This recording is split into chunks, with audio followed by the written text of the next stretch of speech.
Good morning. I'm Earl Stewart. I welcome you to Earl Stewart on Cars, a live talk show all about how to buy, lease, maintain, or repair your car without being ripped off by a car dealer. With me in the studio is Nancy Stewart, my wife, co-host, and a strong consumer advocate, especially for our female listeners. We also have Rick Kearney, an expert on how to keep your car running right. I dare you to ask a question that Rick can't answer about the mechanics or electronics of your car. Also with us is my son, Stu Stewart, our link to cyberspace through Facebook, YouTube, Twitter, and Periscope. Stu is also the Spy Master Director of our Mystery Shopping Report. He dispatches our secret shopper weekly to an unsuspecting South Florida dealership. And now, on with the show. 15 years of doing this. We're Earl Stewart on Cars. You've already heard my introductions. I'm a little confused because I introduced myself, and we didn't used to do it that way, so we switched back and forth. And we've had some anonymous feedbacks on that subject. We keep it. Have you heard the Japanese expression Kaizen, continuous improvement? We try to do that, and we tweak every week. Hey, that rhymes. And I'm going to try not to repeat my introduction, which was my own recording, but I think give you a little idea, especially for the new folks that have just tuned in. This show is unlike any other show. We are a tell-it-all, candid, no holds barred. We name names, we do mystery shops, we talk about the facts. It's kind of hard to get that on radio or TV or online.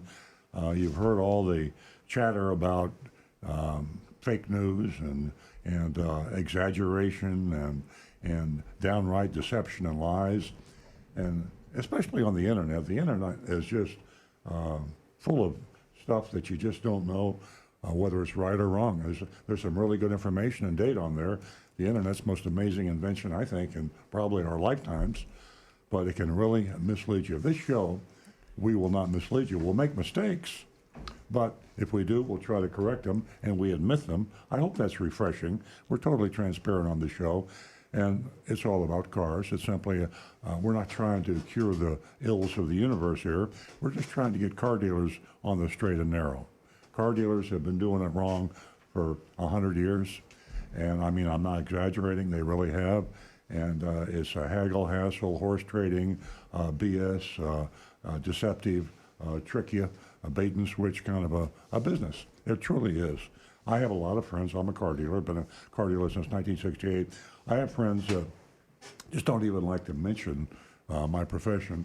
I mean, they like me. I mean, they wouldn't be my friend if they weren't, but they don't like to talk about the profession. I was talking to a fellow the other day, a man I've known for 2 or 3 years, and he was telling me how he bought a car recently.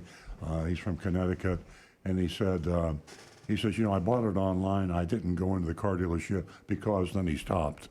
I says, you didn't go into the car dealership because you're afraid you're going to have your pocket picked, and car dealers have a terrible reputation. And then he looked relieved that I could laugh at myself because I'm a car dealer. And anyway, that's what this show's all about. Your calls truly are the most important part of the show. I think that probably the first time I said this, I didn't really mean it. I just wanted to flatter the audience, but I kept talking about how much we learn from the audience. But after that, I started thinking about it, and truly, we learn as much for the audience, I think, as sometimes the audience learns from us. New things. Love it when you folks call in with tips and ideas and suggestions. Anonymous feedback. We get a lot of really good stuff on anonymous feedback. Nancy's got an anonymous feedback that she'll read later that was particularly interesting and valuable because it applies. I think everybody had it in their mind a suggestion of something we could do on this show. I'm not going to go around and introduce everybody like I did in the introduction already. We got Rick Kearney, we got Stu Stewart, and Nancy Stewart, my co-host. But I am going to ask Nancy to address the females in the audience, our lady listeners, 50% out there. And she is a very special person in the fact that she's a very strong female advocate. Well, thank you. Thank you for that. Good morning, ladies and gentlemen. I want to share with you that over the years, women have become a more powerful and influential segment of the car buying community. Research will show you that women influence 70, 80, I'm not sure exactly how the percentages have risen recently, but it definitely has. And well, they are one to be reckoned with. They're very important. And confidence and knowledge, well, it's pretty powerful. And they have all of that. Also, I did a little research on women, and there are more women who are coming into the dealership alone. Yes, they are researching everything. The internet is at their fingertips, and they are empowering themselves. With all of that said, ladies, please give me a call this morning at 877-960-9960. You can win yourself $50. First 2 new lady callers, $50, just for giving us a call. You have a question? Great. If you just want to say hello, beautiful. Also, you can text us at 772-497-6530. Now back to the recovering car dealer. And don't forget about Facebook. We're posting or listening or watching postings on Facebook. We're streaming live on Facebook. We're also on YouTube. We're on Periscope, Twitter, and all the other vehicles out there to reach you. And that's the reason I guess we're international. I don't think we've had an international call, but I guess Canada, yeah, that counts. That counts. But we are all over the globe, literally. And it's kind of fun to watch us in the studio, I think. I mean, we have certain graphics we can show you.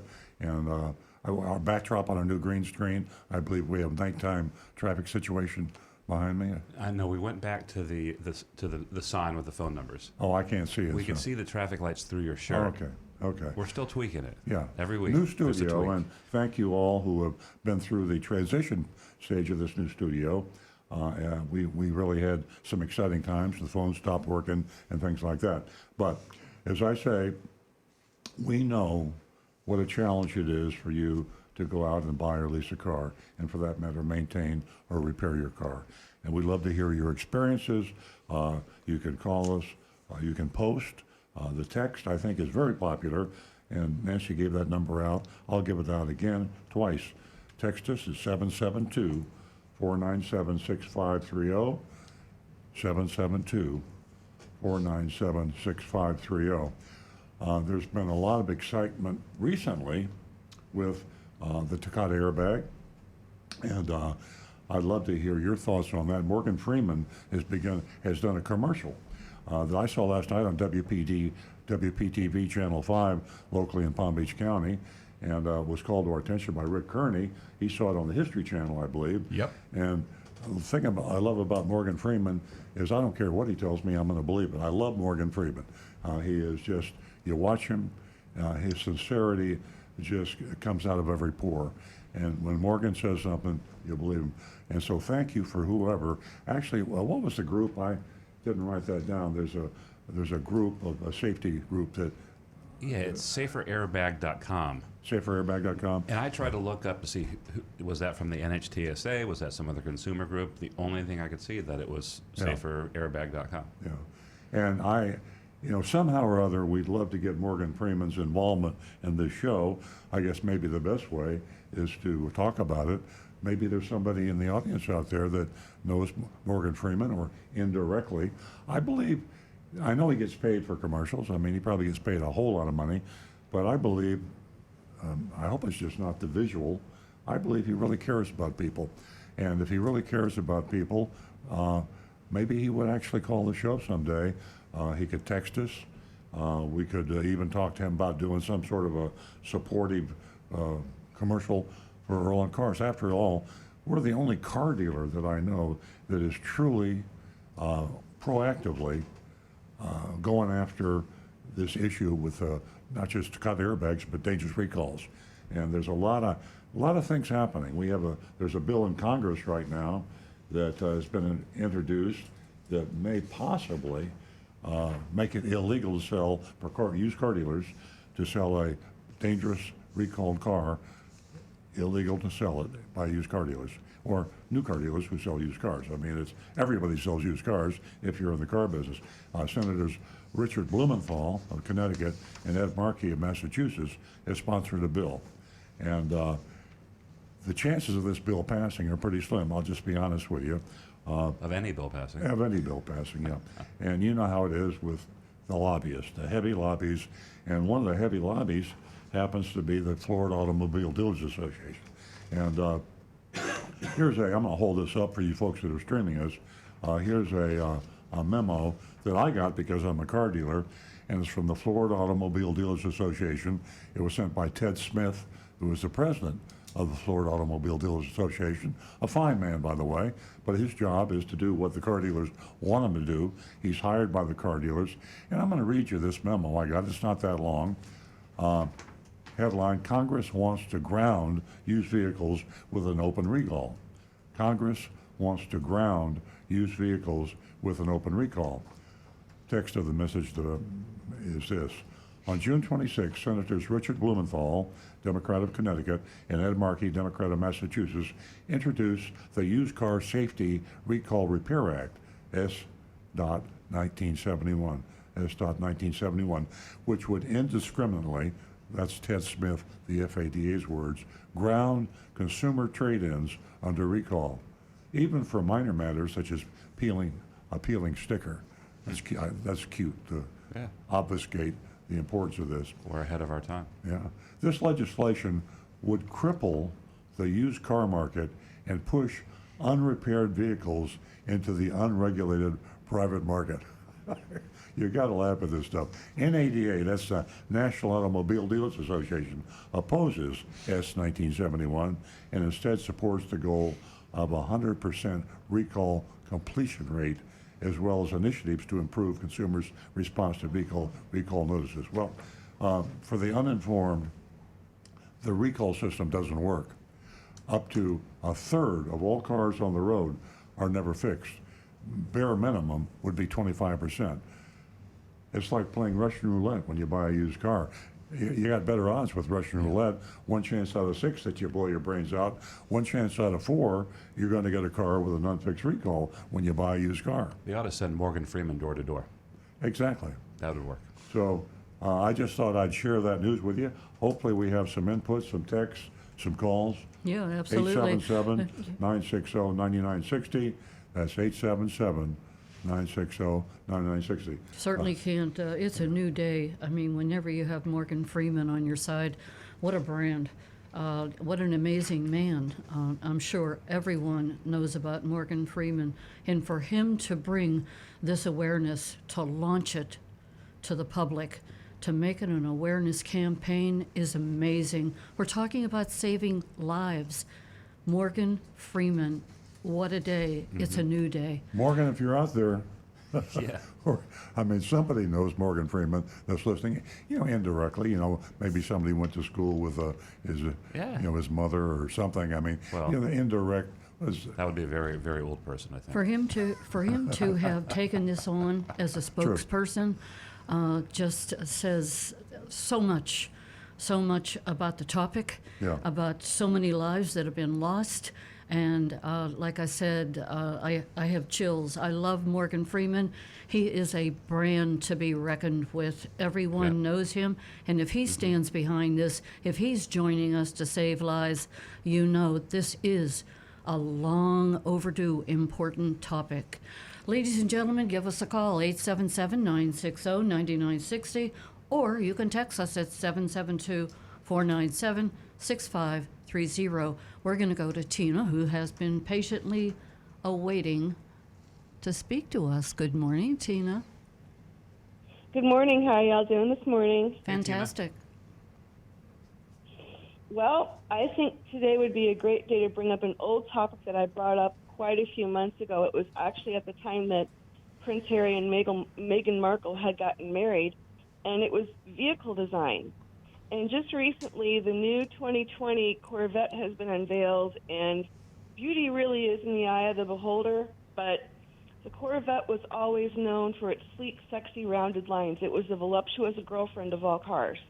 And now it looks like origami on wheels, and it's just not pretty anymore. Oh. That's my opinion. I just think the Corvette's really lost its classic look, and it's gone the wayside of a futuristic vehicle, which is fine. I guess it was they're looking for, but I just think it's really lost itself. Well, we'd like to hear some opinions on that. I have to say I like the looks of it. It's not something that I would ever buy. It's just they're extremely high priced and high maintenance, I would guess. They're overpriced because the dealers are doing like they often do with high demand, low supply vehicles, very popular ones that you don't have enough of, and they mark them up. Do you know what the MSRP is, Tina, on the new Corvette? Have they announced that yet? It's around 60,000, and they've also done away with the manual transmission. So if you're looking for a manual transmission Corvette, you're going to have to buy used. Yeah, but I don't know. Corvette people are funny people. They're like it's like a cult, and they buy these Corvettes. And the interesting thing is, if you buy one of these new edition cars and hold it long enough, you can oftentimes sell it for more than you paid for it. And I think that's why the dealers take advantage of it. They know that people are very hungry to buy these cars, and they'll take that 60,000 new Corvette and they'll mark it up another 60,000, and somebody will pay the price. There's always the guy in the neighborhood that's got to have the first Corvette or the first whatever, the new vehicle when they come out, and they get the money, so they charge it.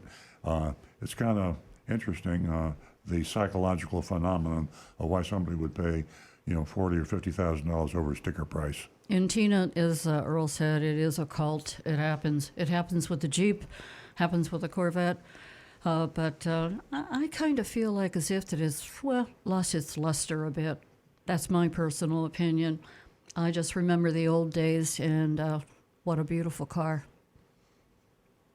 Yeah, and I don't think it's so pretty anymore. That's just my 2 cents. Yeah, But aesthetically it isn't. Yeah, I have a client of mine that I'm going to be cutting his hair this morning, actually. And he has, I think his Corvette is a 2004, I think.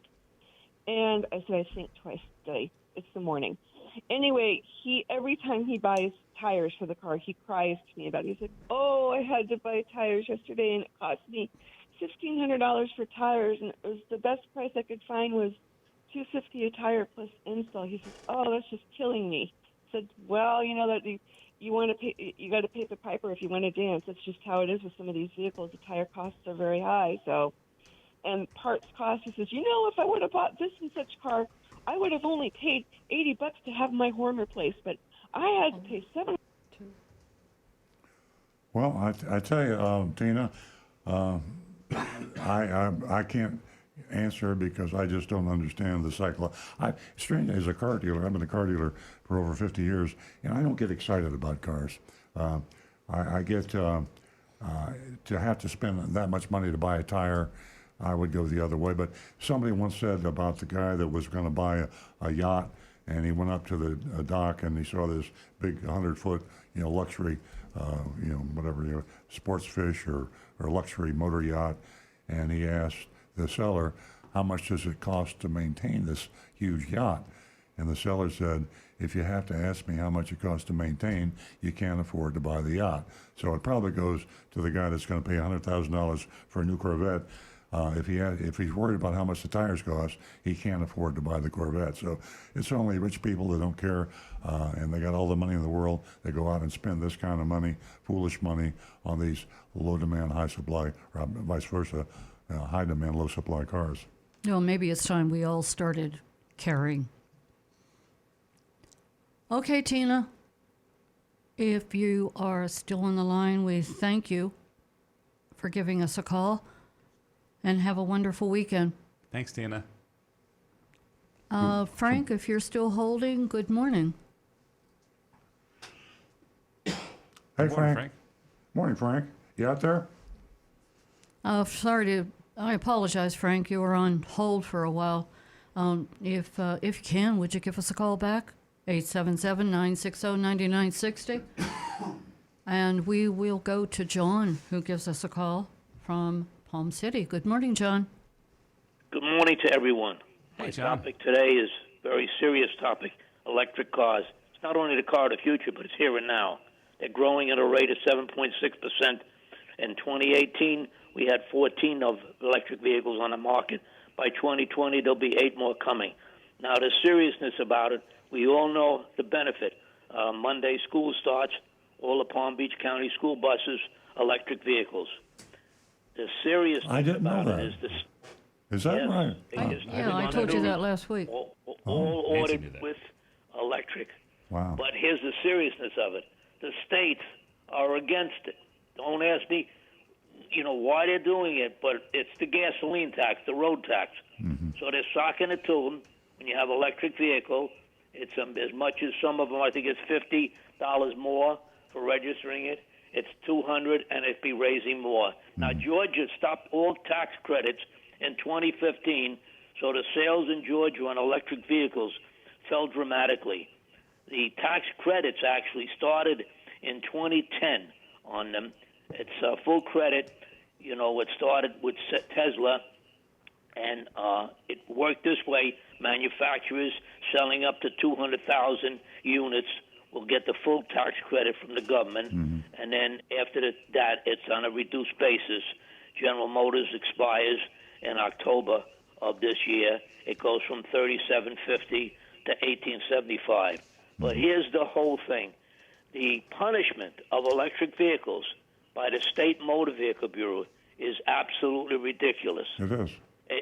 It's unbelievable. It'll hurt the sales of them, and they'll just keep raising it because they're losing their road tax on the gasoline for it. John, do you think that's the whole reason, or do you think maybe it's a little bit more subversive, maybe a little bit more conspiratorial? Think about it. The oil lobby, oil is at very low prices now. A lot of the manufacturers or the drillers or whatever you call them, producing oil and the distillation and the gasoline, these guys the stocks are dropping like rocks. There's the talk of the electric car, and they're very powerful. They're like the insurance company. They're like the automotive lobby, National Rifle Association. I wonder how much lobbying is going on in state legislatures to tax electric cars. If you make the car a little bit more expensive, you don't sell as many electric cars, and so therefore you sell the gasoline-powered cars. I'm not a conspiracy theorist, but it's a possibility. Just throw it out there. I would agree with you 100%. Yeah. But the tax, the gasoline road tax, it's not only the state, but the city. Like when I go to Palm Beach County, the tax is higher on gasoline prices because of the local Palm Beach County tax. Exactly. So it's state and city, and no question about it that the oil corporations are behind this. And just look at what happened within the last week of the price of oil. Go to the gas stations in Palm Beach County, Martin County here, we're as low as $2.17 per gallon with the excess of gasoline on the market. So it's controlled primarily, as you say, by the oil companies, and they push the states, and the states get behind it, and it's sucker to people that own an electric car, which is very, very unfair. Yeah, I hate to get political, but I think there is a lot of that going on. I think the same thing with the dangerous recall issue. Lobbyists, our system is very interesting, and lobbyists cannot be underestimated. Huge amount of money behind the oil industry, insurance industry, the auto industry, and that's the way the ball bounces. That's the way politicians get elected. You have to have the money, and if you don't have the money, you can't get elected. And if you don't play ball with the special interest groups and the lobbyists, then you're never going to get into office. So even the well-intentioned good politicians, the number one rule of a politician is get elected. You might have all the good intent in the world, but unless you get elected, you're never going to do anything. So they rationalize, well, I'll do what I have to do to get elected, and then I'll get honest. And before they know it, they're up for re-election. Now they got to get dishonest again to get re-elected, and it's a vicious cycle. So I know I sound like a conspiracy nut, but No, not at all. How about the ones that get elected and do nothing? yeah. Well, sometimes it's the only way to get re-elected. Something's going on in the state that's surrounding us in Georgia. They did away with the tax credit in 2015 on an electric car. That's unbelievable. It really It is. just shows you the power, state has. Well, electric is coming, whether they like it or not. It's going to be so. Exactly. They're going to have the cost down, the batteries, and the whole vehicle cost will be down, and they will not be able to. You just have to buy an electric car.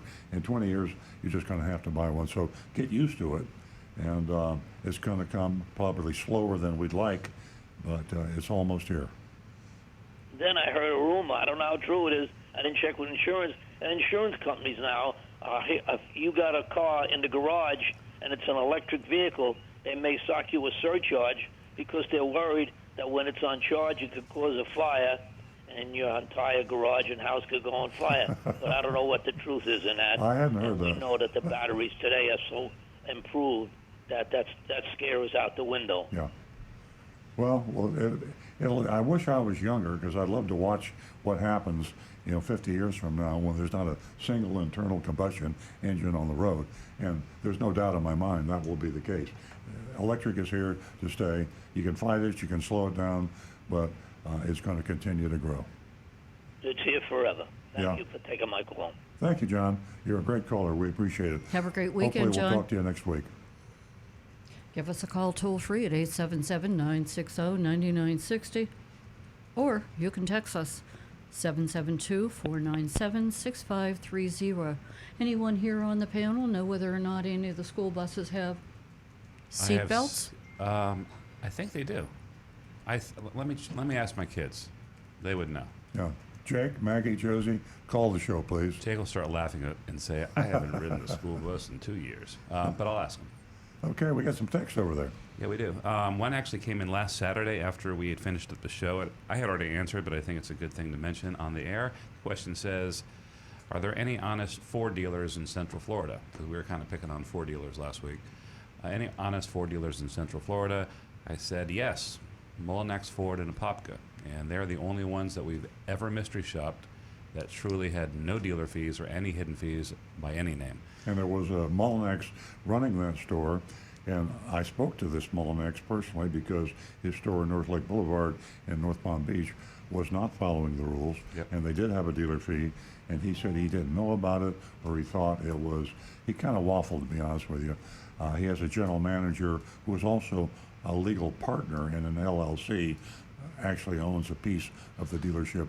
They call it Mullenix Ford in North Palm Beach, but it's really as another owner. But the one in Apopka, thumbs up, Yeah. and you can buy a car there. Yeah, it was a pretty big Ford dealership too, so it's a great place to visit. Frank is back. Thanks so much, Frank, for giving us a call back. Sorry you had to hold for so long. Good morning.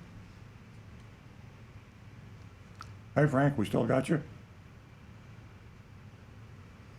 We're jinxed with Frank. I think we have a short circuit between Frank and Earl Stewart on cars. Frank, keep trying, please. Okay, Frank, third time's a charm. Yeah. 877-960-9960. Okay, next one. This is probably a Rick question. The Prius and Prius Prime must have blind spot monitoring as standard, and that is why we got a quote on a 2019 Prius LE and also one on the 2019 Prius Prime Limited. But the dealer took the printed quote back from us, and I never got to record the itemized numbers for the same. Actually, I'm not sure if that is a Rick question. The Prius and Prius Prime must have blind spot monitoring as standard. Let's get back to this one. Let me study this one because I'm not quite sure what the question is, but we have several other texts. Rick, this one's definitely for you. Rick, will the pre-collision system on the CHR stop the car if you do not press on the brake? And that's from Joe in Boynton. Yes, it will. That's what pre-collision is meant to do. I can testify to that, although I wasn't driving the CHR, but I have that, same collision system. There are very many lucky people on the road today with And their... the front wall There in my certainly garage, are. the front wall in my garage still exists because the reliability. Yeah. Now, there's a speed limitation on that, right, Rick? It doesn't do it if you're going 75 miles an hour. It's not going to bring you to a stop, is it?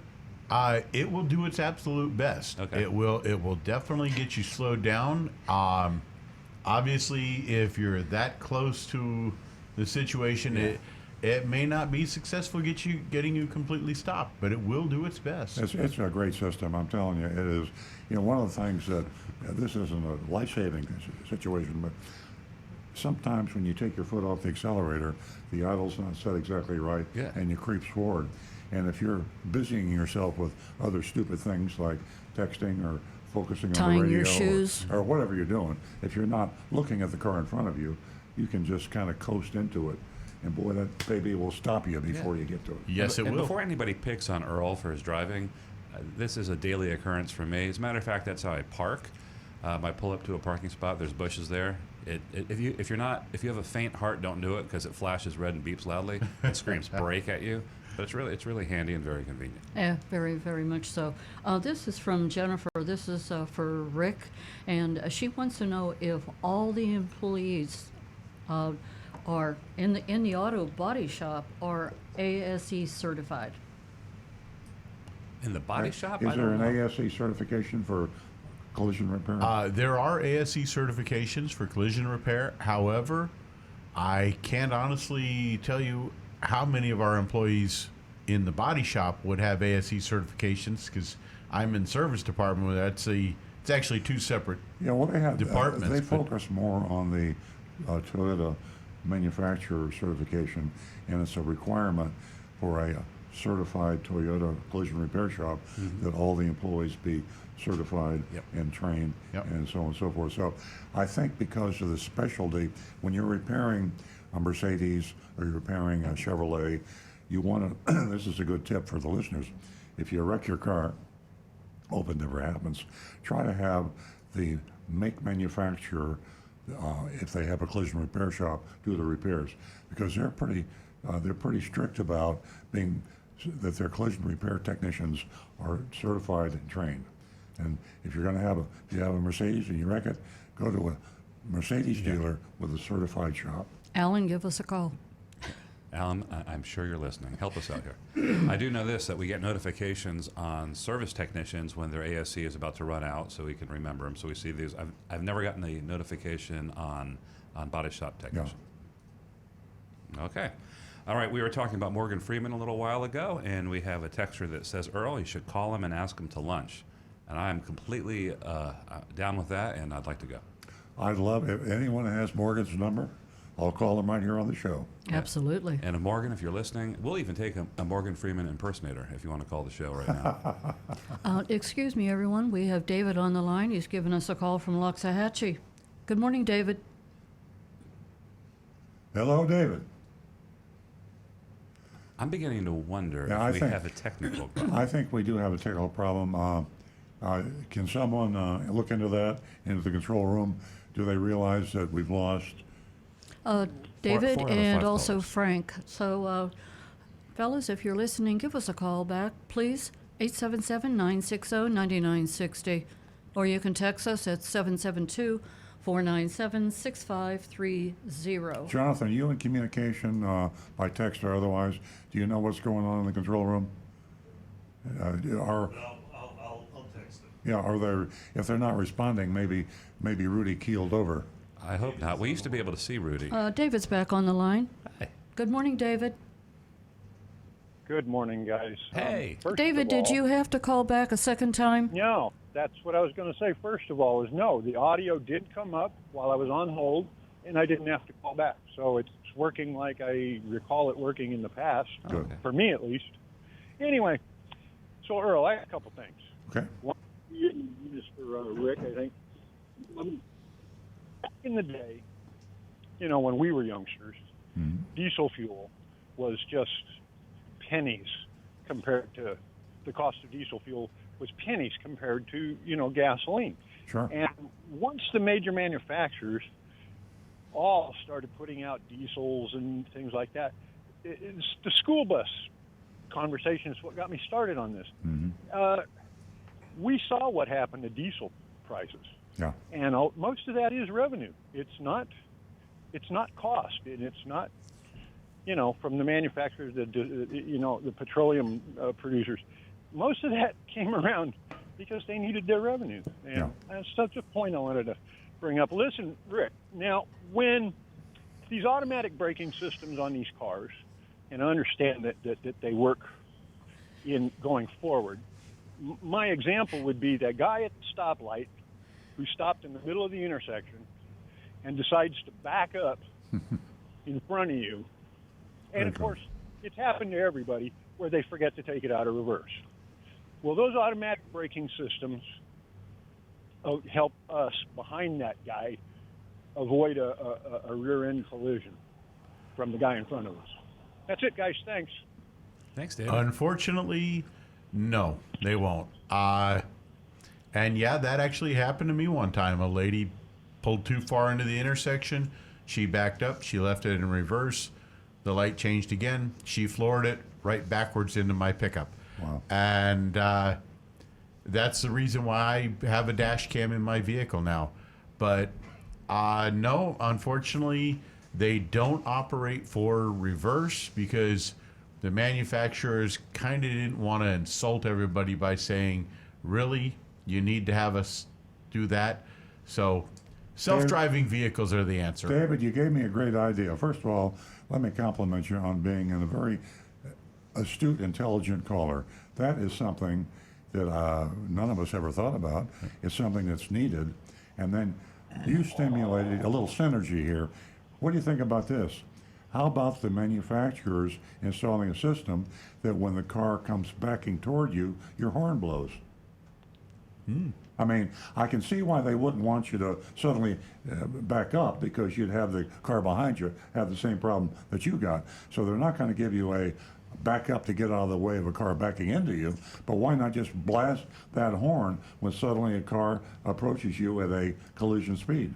Well, the other advantage is that now that backup cameras are very common on all new cars, at least when you put your car in reverse, you've got a nice big TV screen showing you a picture, and hopefully people will see that. Good point. So it's older cars, and a lot of cars now also have sensors, the radar sensors. So when you're backing up, the car will beep and alert you that you're going to hit something. Yeah. And stop. So, and they will. And stop. Some will. Yeah. The Some newer of the ones. higher cars will actually stop you from hitting an object, but in my belief, self-driving cars. We need autonomous cars. Humans Amen. have never been fully capable of operating motor vehicles to the ultimate degree that they should. And since we gave up horses that worked great as autonomous vehicles, we need autonomous cars. We need autonomous politicians. Well, yeah, but let's not jump off the subject. I think David had a great idea, and we all know we need autonomous cars. But I think we need to get the word out to the manufacturers. I think this is something that needs to be addressed. And Rick was right about the backup camera. I forgot about that. So you could actually have the car back up a little bit when a car was coming toward the front, and if it did nothing less than lessen the amount of impact. In other words, if you got a car backing up at 20 miles an hour and you can back up at 5, it cuts the impact down to 15 miles an hour, lessens the damage and possible injury. But I think, David, you're onto something really cool here, and we'll pass it along to Toyota and anybody else out there in the audience. I think we should get a conversation about this. I used to wonder Absolutely. about that. I used to wonder if I was suddenly aware somebody's about to smash into me from behind. Should I slam on the brakes and try and hold my position, or let go and let the motion absorb some of the impact? I don't know what would be a worse effect on my body, either way. I think you should let the motion absorb the impact. Just take your foot off the brake and just. Yeah, Grip that wheel. if it's going to be a high speed impact, I would get off that brake, and that way Or at least floor it. the momentum is reduced that way. Yeah. It's counterintuitive, but it is the. Yeah. Ladies and gentlemen, you are a very important part of the show. We certainly enjoy talking with you, and we certainly enjoy, you sharing all the information that you share with us every week. And ladies, if you didn't hear me earlier, I'm going to tell you again, $50 for the first 2 lady callers. And ladies, we've been talking about service. David's still on the phone, isn't he? No, I said thanks. David said goodbye. Oh, okay. Nowadays, women are likely to be the main consumers of auto repair services. Did you know that? They represent about 50%.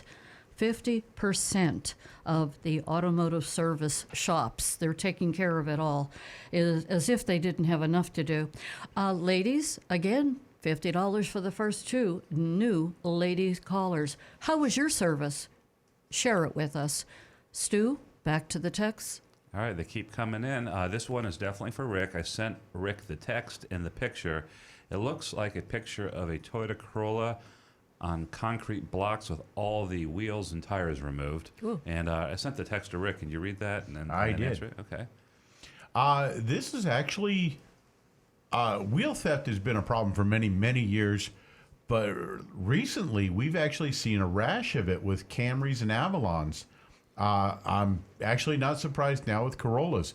Rims and tires and the wheel speed sensors are very expensive, and they're very easily pulled off of a vehicle. You know, they just jack the car up, put something under to hold it, and run off with those wheels and tires.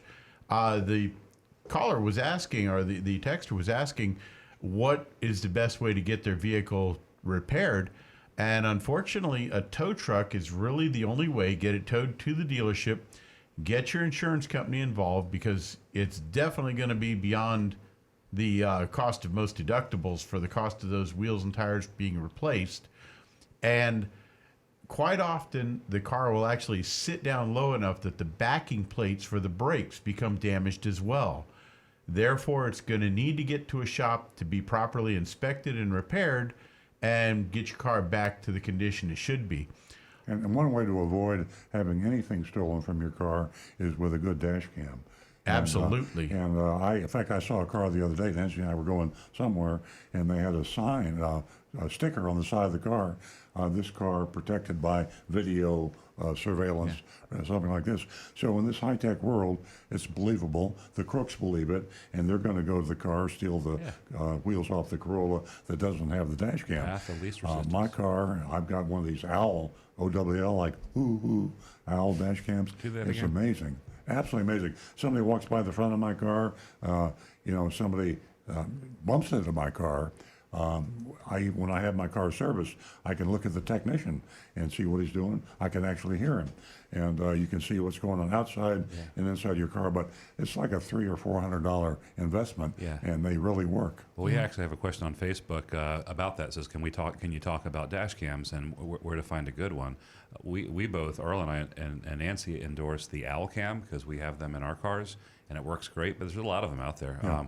We went on Amazon and look for good reviews and see if there's something that works in your budget. And our old favorite, Consumer Reports. Yep. Yeah, definitely Consumer Report. You can't go wrong. And these security systems, boy, they're a plus today. They definitely are a great asset to your security and your family. And you can also do carpool karaoke in your car because you can film yourself singing if you want.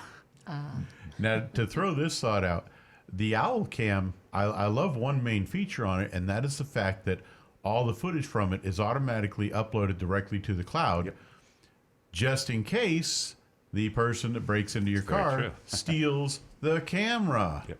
Because, now mine, I've had the same camera in mine for quite a few years. It's a Cobra.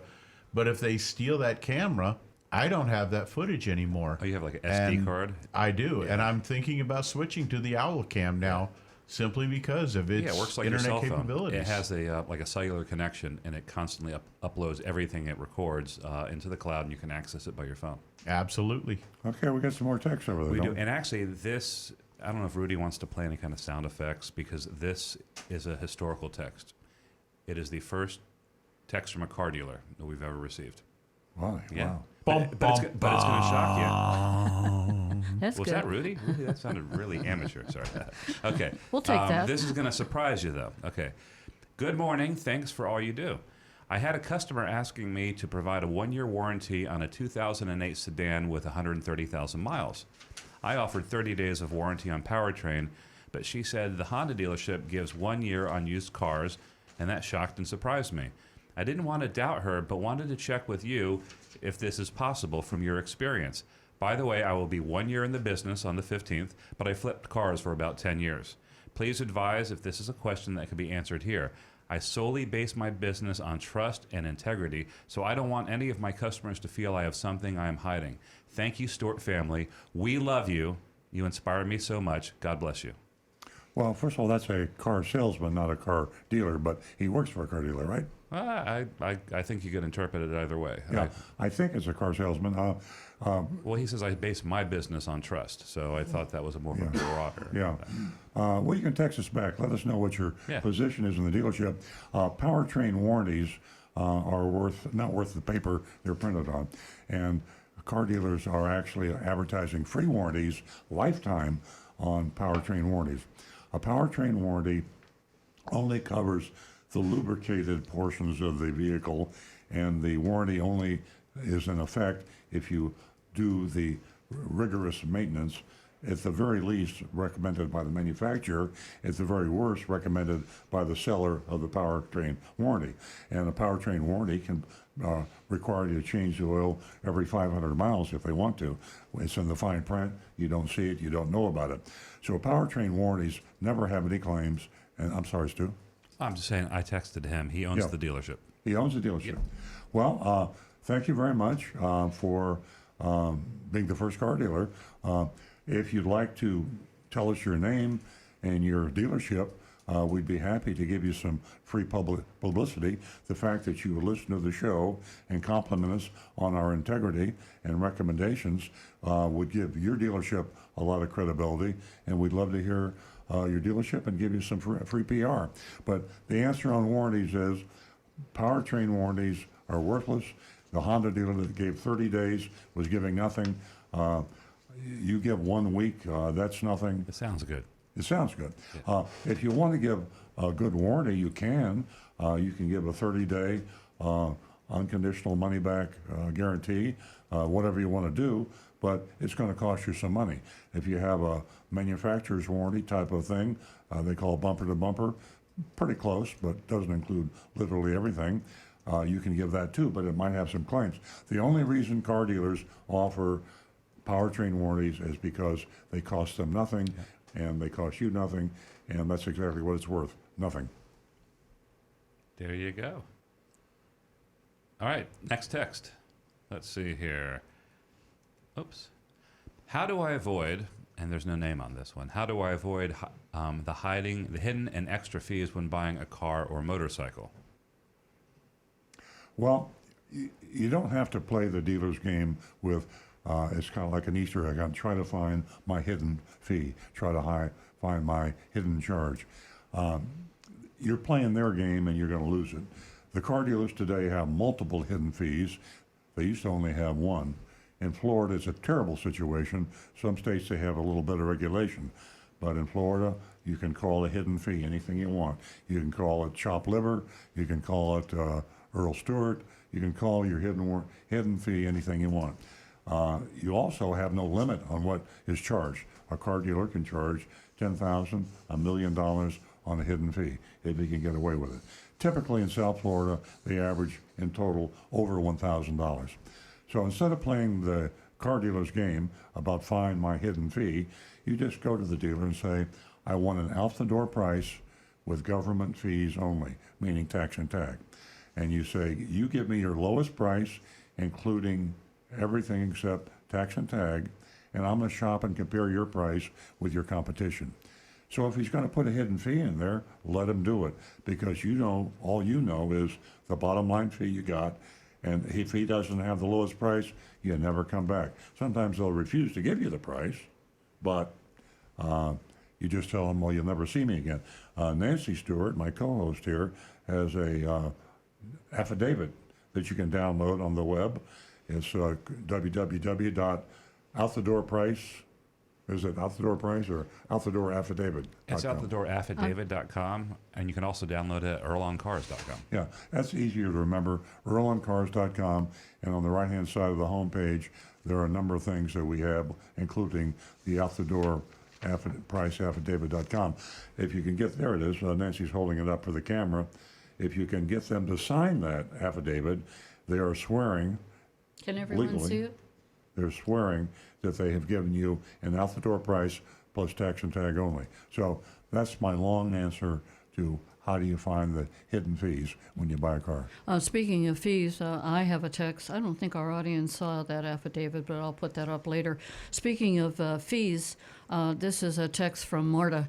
She recently was charged $899 for nitrogen fee. And the argument ensued because she thought it was ridiculous. The salesperson told her that the logic behind this nitrogen is that NASCAR uses it. NASA uses it, and she thought it was just totally ridiculous. And she wants to know your, opinion. NASCAR and NASA, by the way, also used it in the space shuttle. And That's what she was airlines- told by the salesperson to and justify the $899 that she was charged. And airlines also use it in their tires. The reason NASA and NASCAR use it is because of the extremely high speed that cars go around the track. 230 miles an hour. The tires heat up tremendously, and when you're trying to win a race like the Indy 500, you're talking microseconds or nanoseconds or whatever. 1 second in lap time can mean $1 million to the racer. So they want to be sure they have the exact pressure as they can in their tires, and nitrogen is able to be maintain a pressure at a stable level than oxygen. But unless you're driving 230 miles an hour, you don't need it. Also, airline pilots and their airlines, when you're up 30,000 feet, huge difference in pressure. Once again, nitrogen in extreme pressure conditions can be preferable. But for your car that you drive on the roads today, and I don't think you drive more than about 120 or 130, you don't need nitrogen in the tires. Consumer Reports has proven that in a year-long study and said that nitrogen in cars' tires is worthless. So, Marta, I certainly hope that when you go back to the car salesperson, that you win your argument and you can tell him that nitrogen tires, it's a waste of money. Good luck. Stay in touch. 877-960-9960, or you can text us at 772-497-6530. Gosh, our phone lines are very quiet this morning. They are, but we got lots of texts. Yeah. That'll make up for it. And Yeah. Rick's over there with his Yep. YouTube. We've got a few over here. Yeah, we could jump over to Rick. Well, I've got Gregory is asking, do we use the owner schedule for maintenance on the cars? And Gregory, we use at our dealership the factory recommended maintenance schedule that comes in every new car. Every brand, every manufacturer makes them. And it tells what Toyota or what Honda or what Ford recommends for your specific vehicle, and that's the maintenance you should follow. If the dealership says you need this, this, and this extra because, we're so far south, we have such heat, we have this, we have that, I would ask them to prove it, and I would say no, do the factory recommended maintenances, and as long as you save all your records on that, if you have any problems, the factory's going to stand behind it, because the dealership doesn't warranty your car, the factory does. Yeah, and if you read nothing else in your owner's manual, and I fault the manufacturers the way they create these owner's manuals, they're too thick. It's like Encyclopedia Britannica. Our younger listeners will have no idea what I'm talking about, but there used to be these great big books, and they call them encyclopedias. Anyway, I had a the thick whole, book. I had the Britannica. Yeah. That's it. People don't read Encyclopedia books. Britannica. And what they should do is they should have a prominent, simple pamphlet that is easy to find that says factory recommended or Honda factory recommended maintenance, so you would read it. But in my car, I've got an Encyclopedia Britannica, and I just don't pick it up. And I think a lot of people don't read their owner's manuals. I would say 95% of car owners have never looked at their owner's manual. If you look at 98. nothing else, look at the factory recommended maintenance, and that's all you should have done. All right, sounds good. Hey, I got a clarification on an earlier text. I misread the question about the Prius Prime and the Prius LE. They actually had sent a picture of a printout from a buyer's order with some pricing, and I'll just kind of describe it real quick. It was the question was about a 2019 Prius LE, and there was a buyer's order. It looks like it was printed out of the dealer's computer system, and it had a sale price of $25,064. The question was this a good deal for a Prius LE? And the one thing that jumps out at me is there is a $789 dealer fee that's added to that.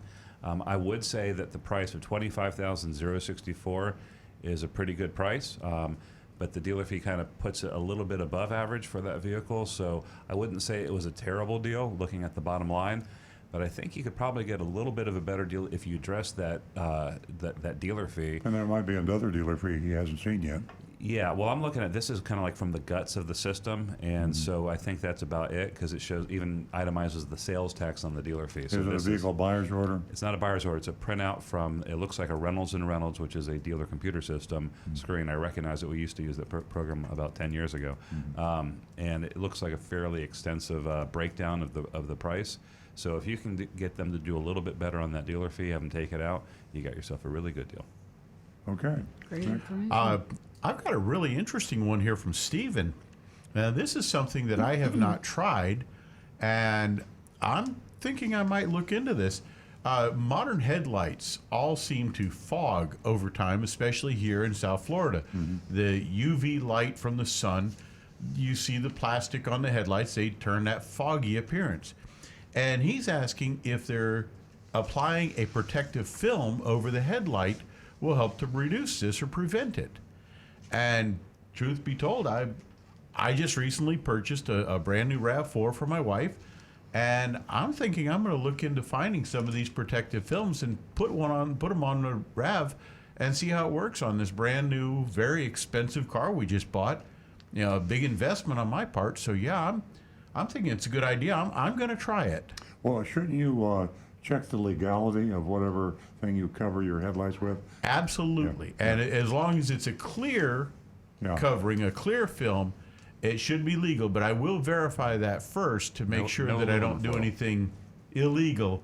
But yeah, I'll get back with you on that one, Stephen, because this sounds like something I want to get into and find out for myself. Well, sunglasses filter out UV light, so there is something that you can use to filter out. I'm wondering why the manufacturers don't manufacture their lenses for their headlamps that will screen out the UV. Exactly. The windows do. All the windows have UV protection. Yeah. As a matter of fact, as a photographer, I get filters for the front of my lenses that filter UV light, and they're perfectly clear. Yeah. Okay. Okay. Next one I have here is Kevin is asking. He says he went into the dealership, a dealer. He got a price on a car, thought he had a pretty decent deal, and a couple days later, the dealer called him and said they had over-evaluated his trade, and they wanted more money. Is this a comment after the fact? Block their number. Yeah, so did he buy the car and then go home, or did he just have the quoted price? He says, I recently bought a car. We made the deal and signed it. Days later, the dealer calls me to say they over-evaluated my trade and want extra money. Okay, here's what you do. Stephen? This is Kevin. Kevin, you call the dealer back and you say, ha, ha, ha, too bad. And then you hang up. Yeah, do what I'm doing over here. Just start giggling uncontrollably. Listen, if there was an honest mistake, let's say there was a payoff mistake, and they underestimate, that's a fair question to ask. But the appraisal is a purely subjective thing. They monkey around with that number anyway. So Well, the fact of the matter is, we've made mistakes. Yeah. We have really done some stupid things, both in our advertising and our appraisals. Car dealers do make mistakes, but Rick and Stu are right. You got them. Yeah. You have a legal contract, and they cannot make you pay more money. If they do, I'd dig my heels in and really get nasty if they got aggressive about it. But if they were nice about it and said, please have mercy, we have a new salesman and he misrepresented your trade. The question is, how big was that mistake? How big was the mistake? Was it a $500 car and they gave you $50,000? It might be hard to sleep at night with that, but chances are it's not true. You have them legally, and it's just an ethical, moral question. How do you feel? How bad do you feel if you take advantage of the dealer because he made a mistake? But legally, you're home free and clear. After being part of this show for a long time, I would feel absolutely no moral obligation whatsoever towards any car dealership out there. Well, I hope ours. I hope you'd work. Well, with us. the minor difference when I work for the dealership, I do get employee rate on my purchases, but no, if it were any other dealership, having seen what they're doing, no, I feel no moral obligation there whatsoever. Yeah. And yes, I know that's a very gray area, and That's fair. but The trade-in thing is different. If they say they messed up on your trade, I don't know if that's true. How do you say seller beware in Latin? I know caveat. caveat emptor. No, that's buyer. Oh, you're right. Yes. Caveat I vendor. would look up that Latin translation. I got it. Caveat vendor. What a world we live in. Yeah. Absolutely nuts. I'm going to share my story about my checking account, and it was with Mellon Bank at one time, and I deposited $2,000 in my checking account, and I got in my bank statement, and it said that there was $20,000 in my checking account. Is that when you flew to Tierra So del I want to Fuego? know how many That's what people it- would call the bank and tell them, excuse me? That's when you meant to move to I said, Argentina. that's when you flew to Tierra del Fuego. Tierra del Fuego, that was another time. So at any rate, I wonder how many customers would call Mellon Bank and tell them that they had made an error, that it isn't $20,000 in your checking account, it's only $2,000. So anyway, that's a personal story. Somebody asked a question about that, sent in a text, says, what if they do something with the financing on that new car that he purchased? And honestly, that might even be a likely thing that they might threaten to hold up the registration of the vehicle or submit it to the bank, but they can't do that because legally you're in the right. So they might say they're not going to register the vehicle or delay things for you.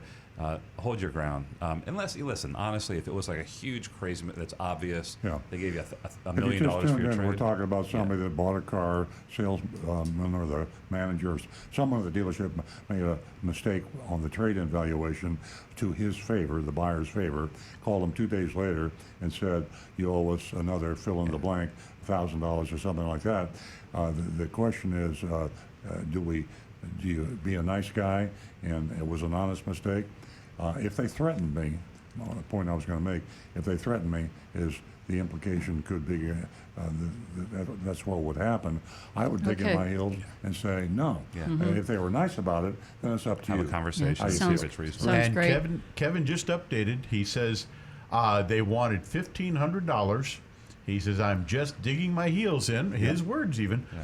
He says, thanks. From your feedback, I'm going to continue to stand my ground. There you go. I agree. Way to Especially go, with Kevin. $1,500. Is that what he said? Dig your $1,500. heels in. That's they can sustain that. If it's a loss, I don't even believe it's a loss. They probably want to have a higher profit. Their That's what it is. pockets are way deeper than Kevin's. I guarantee Yeah. that. Kevin, stand your ground. Hang in there, buddy. Okay. Hey, from Rudy, everything is up and running now. So, good. yay. We're going to Right. go to John. Good morning, John, and Frank is on hold. Hey, John, do we have you out there? Can you hear us? Yeah, I can hear you. Oh, good. We've been having some phone problems. So happy to hear your voice. What's on your mind today, John? This is concerning the headlight covers you were talking about. Oh, yeah. I have a 2018 Honda Civic, and my son and I took it on as a project to keep him interested. He's 15. We went ahead and ordered the Chameleon film wrap, and we did the headlights and the tail lights with film wrap. And the headlights, they change colors, with the sun. Yeah. That flip-flop type color. And I live here in West Palm Beach, and the police do not have, they don't even bother us. It's not a legal problem. I mean, we've never been stopped or anything like that. Oh, okay. Well, that's And, good. Good input. and like I said, it's just a film, and when we go to turn the car in, because it's a lease, we'll go ahead and just peel the film off, and we won't have to take care of the headlight lights. Fantastic. Great input. Well, thanks, John. I appreciate the call very much. Sorry, I'm glad you got through. Okay, the reason we asked before is we've been having problems with the phone, so Rudy's got it fixed Right. in the control room. Yeah. And please call again, John. That's great input. Yes, John, Oh, please. I call almost every week. I'm the Pontiac guy, the GTO guy. Oh yeah. Oh, yeah, okay. yeah. As a matter of fact, I do plan on stopping by. My daughter goes to school right across the street from you. Oh, I have some GTO patches for you. Oh, fantastic. Right. Fondest memories. I had a carousel orange GTO, 4 on the floor, and I had 3 two-barrel carburetors. Yeah, wonderful. Yeah, good. Thanks, John. Have a You know, great. actually, a lot of people, we always had this discussion that actually the tri-power was better on gas than it was the Four-barrel. Four-barrel. because the primaries are smaller on the tri-power than they were on the 4-barrel. Yeah. And people just don't get that through their, they find it hard to believe sometimes. Well, back in those days, gas was 60 cents a gallon, and I had a heavy foot, and I didn't care about my gas mileage. Very good. All right, let's do it. Thanks, John. But the headlight cover lenses are fine. Hey, by the way, to do the whole car, it only cost us $6 because we bought it off of Wish. Thank you, John. It was a cheap remedy. All right, thanks. Bye. Bye, John. Thank you. I think we have a star in the studio. I got a glimpse of somebody with. That was me. I had my sunglasses on for a second. It is very bright in Is here. Frank, is Frank holding? 877-960-9960. And Frank, a special thank you for giving us a call back. Hello, good morning. Good morning. Yeah, I found out that the last time, I called 4 times already. Yeah. The last time Sorry. they told me I wouldn't hear the audio Oh, boy.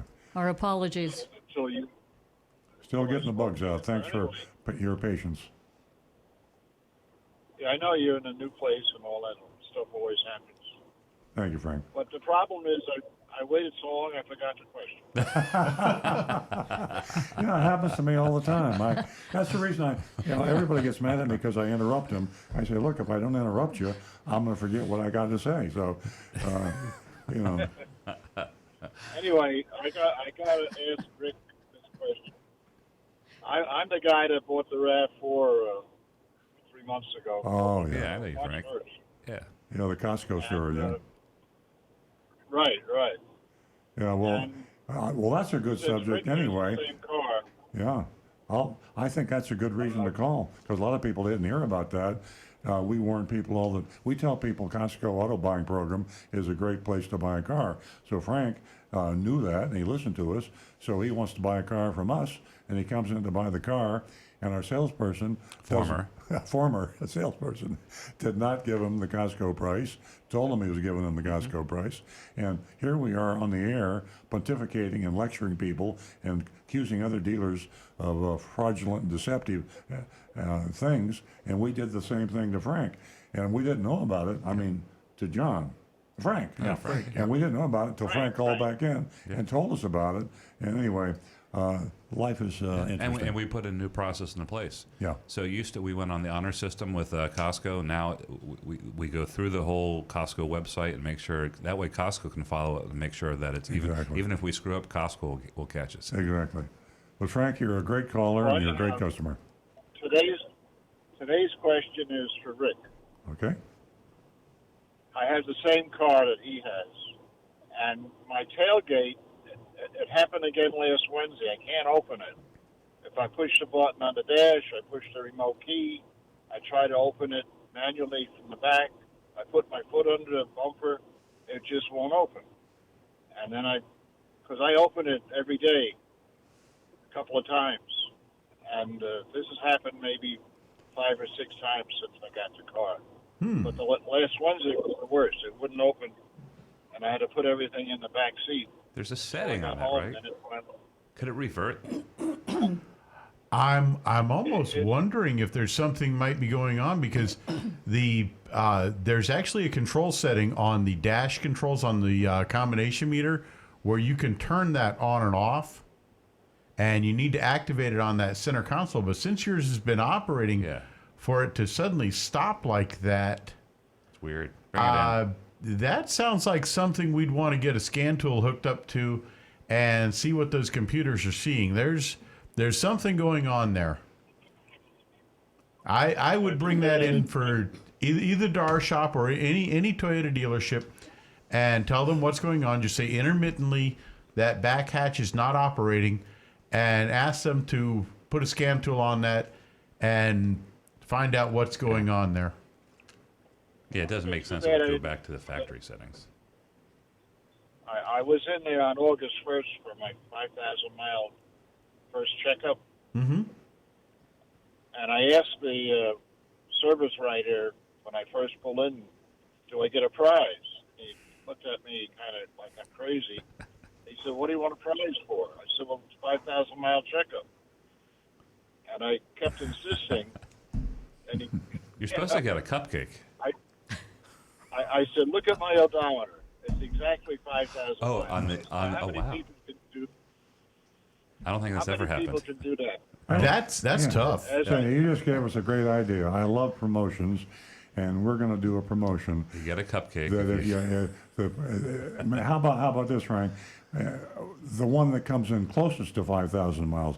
So if you come in, the winner could be 5,001. Yeah. And then every day we'll have a prize At the end of the for month. the person that comes in closest to the recommended mileage. You know, it's funny. It's such an unusual occurrence that if we do have a trade-in or we sell a vehicle and it's an even number, 30,000 miles, nobody believes it. The deal gets sent back out to the manager. So this is wrong. Somebody made up the mileage. But in some cases, extremely, extremely rarely, you'll have 30,000 even, 5,000 even, or Yep. something. Can't like be too good a prize because then people will be driving around the block before they came that. Yeah, in. do a few I more bits and would. get a cupcake.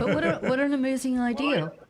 It is, definitely. When I Remember, got we to- were at Costco, you and I, and we were talking about these special days, and we could have special, like cupcakes, brownies, Yeah. and this would be one of the There you go. occasions.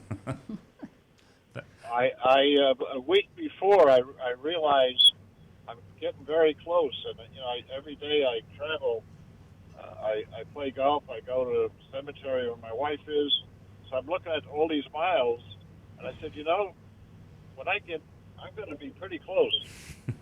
And I will admit, I drove around the parking lot once. There you go. Well, Well, Frank- that's enshrined in history on your Carfax report, your Yeah. service history. Yeah. You're one of our greatest callers, Frank, because Yeah. you tell it like it is. You call the show, and you hit me right between the eyes that day. Boy, I tell Well, you. helped us more than any caller. Oh has. yeah, man, I'll tell you. And see, it's good because the fact that we confessed and threw ourselves on the mercy of the court live on the air, that added to our credibility and our transparency. And it made you feel better because we confessed, and it proves we're not a holier than thou, beating up all the other car dealers. Sometimes we can do dumb things too. So We're humans. Yeah, we're humans, We yeah. make mistakes, but we correct them. That's what proper You know, humans well, should do. We corrected this one all right. That's it. And I told the salesman, I said, I'm going to call tomorrow, because it was a Friday night. I said, I'm going to call Earl in the morning. And he Make fainted. Sure. Oh, yeah, don't worry. Well, anyhow, one more question, sir. yeah, The dash cam that you had, you mentioned it's a very good one, yeah. and I didn't catch the name. Ooh, Ow. owl, like Owl. the bird. Owl? Okay. Owl, O-W-L, yeah. Really cool. They inside view, outside view. You park your car. If you valet park your car, you watch the valet. You see where you park it, and you can be having dinner in the restaurant, lunch in the restaurant, and you can go to your smartphone and look and see an inside view of your car or an outside view of your car, and they're relatively inexpensive. Yeah, it's $349 on Amazon. And it does have a yearly fee to keep it updated to the cloud. However, I even looked at the installation video on it, and I got to say, for the installation, Earl, I bet you could install one within about 5 minutes flat. A person with Don't put a lot of almost money in. no mechanical abilities you don't whatsoever know Earl could very well. install it in minutes. Well, thank you. They are very simple installation, very straightforward. Get an owl, Frank. You'll love it. I want to get one for my daughter first. Oh, because, man, yeah. She'll love it, absolutely. Yeah. She took her son to the doctor. It came out, and she's got a $3,000 smash. Somebody hit her. Hey, when that happens. Somebody ran it. She needs a new fender and headlights and all. And no notes. Nobody knows what happened. Yeah. Yep. Well, Frank, thanks. Call us again. You're the greatest. We love you. We love you, Frank. Thank you very much. Have a great weekend. Thank you, guys. Bye-bye. 877-960-9960, or you can text us. That's 772-497-6530. Before we get to your text, I have a fantastic text from Melina. What a story she shared with me. She had been in and out of many dealerships to purchase a vehicle. Because of all the high pressure, and because if she heard just one more time, what would it take for you to buy today? She said she was going to, her words, throw up. What she decided to do was go online. That was the best way to go. Not only do you remain anonymous, but you get the best price. Yeah. And my hat is off to you. Congratulations. Send me another text. Let me know what you bought. Okay. This next message is for people who live in East Peoria, Illinois. The dealer who texted us earlier about the extended warranties, the name is Ola, O-L-A, and the dealership is G Inspired Auto Mall in East Peoria, Illinois. And their website is www.ginspiredautomall.com. That's all one word. G-I-N-S-P-I-R-E-D AUTOMALL, ginspiredautomall.com. So it sounds like we got an honest dealer up there, so check them out and give them your business. Fantastic. So that was the fellow that talked about the powertrain warranty. Correct. Okay, Yeah. great. Well, thank you very much for calling and being a listener. And you folks out there in Illinois, listen to get that web address and give them a shot at your business. Yeah, or just Google G Inspired Automotive in Peoria, Illinois. That's a easy name to remember, G Inspired. Yeah. You know, G Inspired. I don't know what it means, but Catchy. You remember it, yeah. Yeah. Catchy. All right, next question. What happens to the residual value of a leased car if the lessee, that's the person who's driving it, is a heavy smoker? Is there a penalty like that's covered in the lease contract? Who takes the hit for diminished value? The lessee, the dealer, or the lessor? And how much of a penalty or diminished value would that be approximately? And that's from Joe in Palm City. I'm going to say that's if the car is really stinked up, it's probably going to fall under the wear and tear thing. They're going to get the car back. They're going to assess the cost to deodorize it, which is actually truly an impossibility. There's no way to really get heavy smoker out, but they can get some of it out. I don't know how much it would be. It's going to depend on the leasing company, but it could be a lot of money. I'm going to disagree with you on that. I don't think that would happen, although maybe it should happen. But as long as, have you ever heard of a charge on a smoker's car? I haven't, but I'm picturing something severe. Yeah. You're right. I could be wrong. I'm just thinking that maybe technically it could fall under that. Yeah, what I would do is if I was a heavy smoker, I would die. No, I'm just kidding. If I was a heavy smoker and I turned my car in... Just start vaping. Yeah.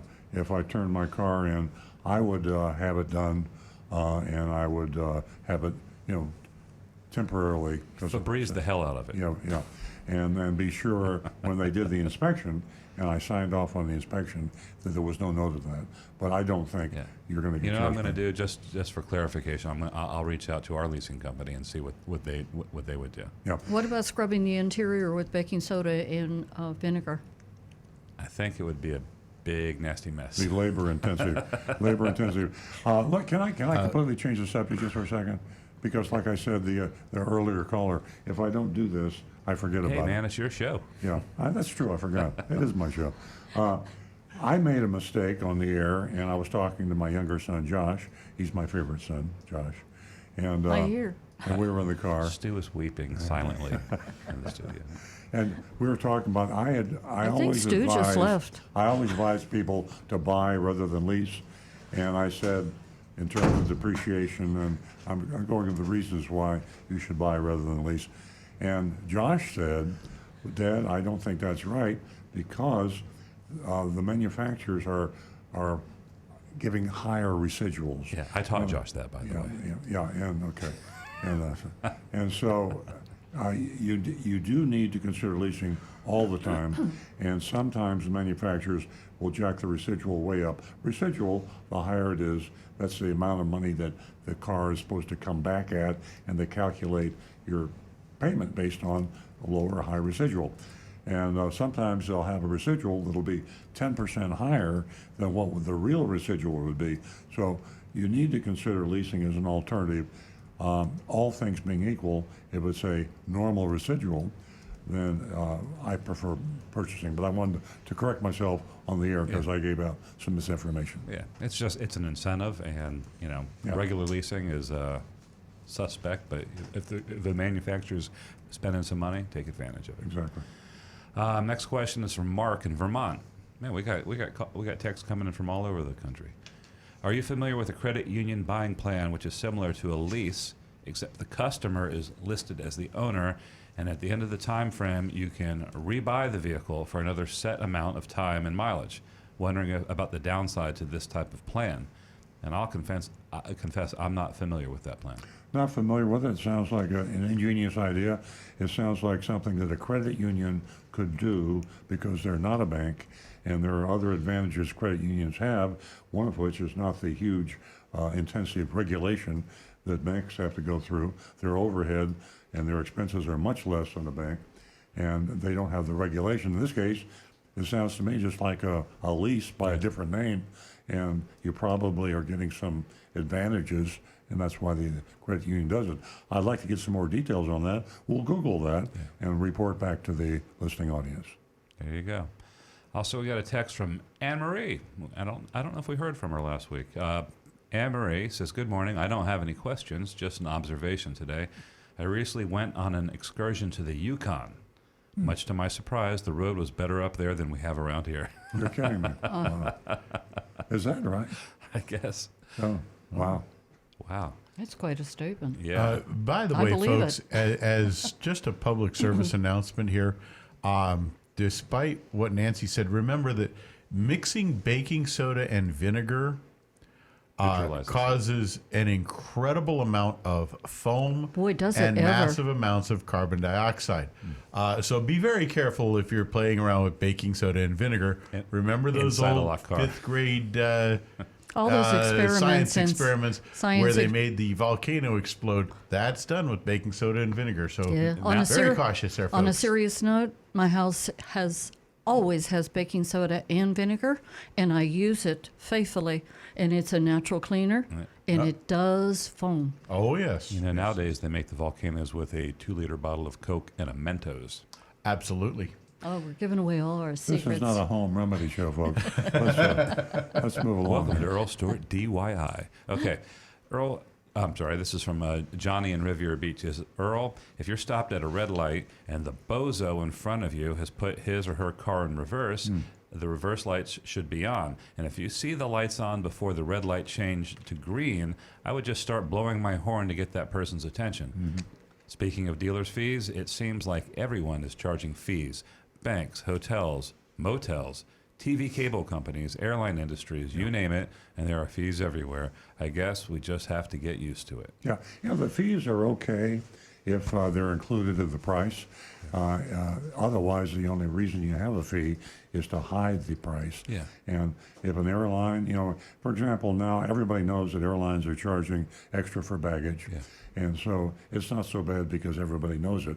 When it first started out, you would buy a ticket, and then you have this surprise. Well, you don't have to pay. You can just leave your bags here. Yeah.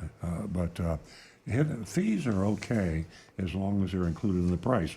But once you make that rule, then you take away the advantage of the hidden fee. Speaking of the airline industry, they're actually doing a better job than car dealers in the car business. Usually when I buy a plane ticket, I go to one of these booking sites like kayak.com or Orbitz, and they'll list all the prices. They do include all the fees. And so when you sort them by lowest to highest, I know that I'm picking a cheaper flight. I'm not going to get surprised with the fee. That's our whole issue. Dealers don't do that. Dealers list their sale price of the car, and the fee varies so much that you don't know what the price is really going to be when you get there. That's our and beef. there's no reason for a fee with dealers. When you have an airline, I can see the reason.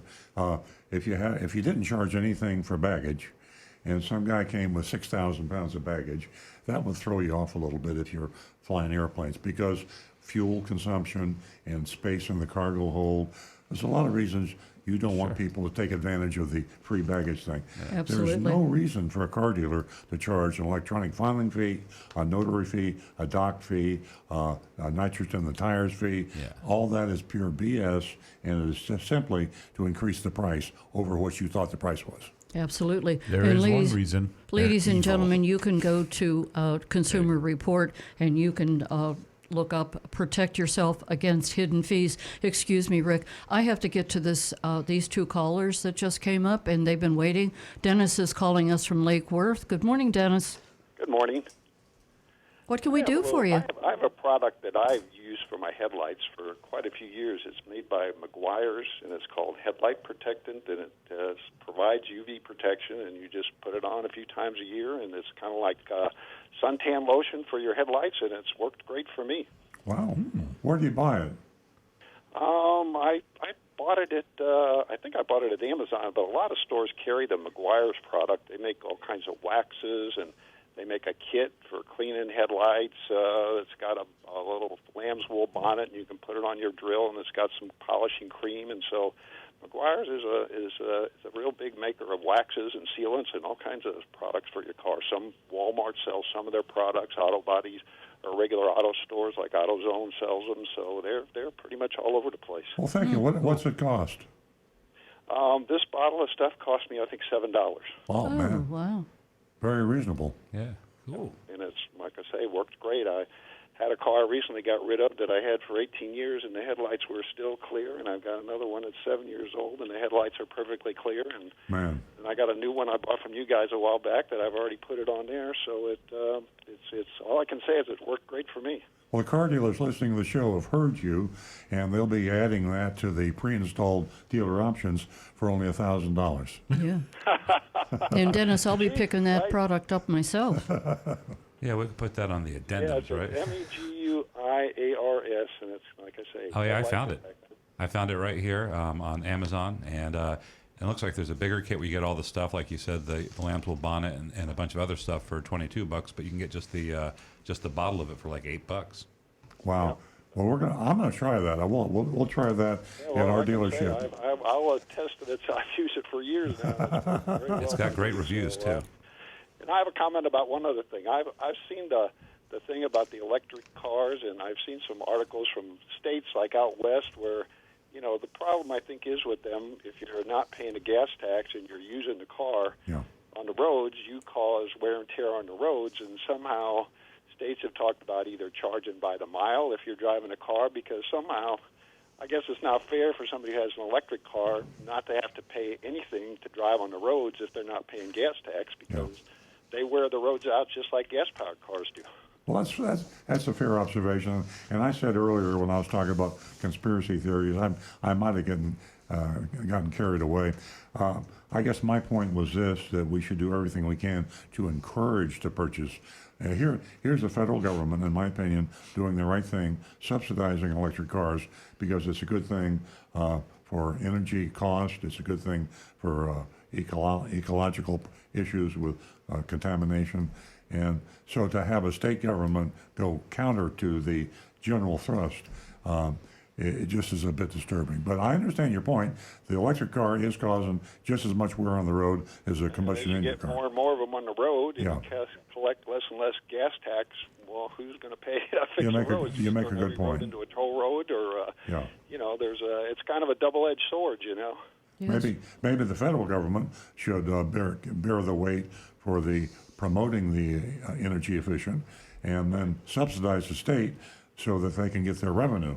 And so the more electric cars in the state, have the federal government reimburse the state for those cars that are wearing the roads out, but they're not collecting the tax from them. I don't know, but I think you make a valid point. And also, I saw the head of Chevron being interviewed on CNBC, I guess about 4 weeks ago, and they asked him about electric cars and how he thought it was going to affect their business. And he said, well, right now, meaning Chevron, we figure there's 1 billion gasoline-powered vehicles around the world. Mm-hmm. So he said, I can't see anything in the near future where it's going to affect our business. Yeah. Because A, it's going to take too long to try to replace them. He said, B, there's a lot of poor countries in the world that will never be able to afford electric cars. There's always going to be gasoline-powered vehicles because, some countries, China, India, some of these places sell cars that cost $1,500, and that's what people can afford. Yeah. And so a lot of people, according to him, I'm just giving says, will never be able to purchase an electric vehicle. Well, by the time that all happens, he will retire with a $1 million a year pension, and he doesn't care what happens to Chevron after that. So, I think most of us tend to look at the short run for these things. I mean, electric cars are never going to affect me. I'm 78 years old, and they won't affect a lot of people, but they're coming, and it'll be 25 years from now. There'll be nothing but electric cars on the road. I'm sure there'll be a lot of them for sure. Yeah, well, there'll be a few antiques. Yeah, sure. Even today. I've got a 1937 Pontiac on my showroom floor at my car dealership. Maybe we should electrify that. Yeah, right. Well, thank you very much for a great call. You guys have a good day. Thank you, Dennis. Stay in touch. Ladies and gentlemen, before I take our last call from Pennsylvania, I want to let you know that it is our last call. The lines are closed, and we want you to be part of the mystery shopping report. And you can do so by texting us with your rating at 772-497-6530. And that mystery shopping report is from Wallace Chrysler Jeep Dodge Ram. And it is a doozy. We're going to go to Pennsylvania, where George has been patiently waiting for us. Good morning. Well, good morning. How are you folks doing? Very good. Hey, I don't have a question. I have an anecdote similar to the poor fellow that bought a car, then the dealer came after him later for some more bucks.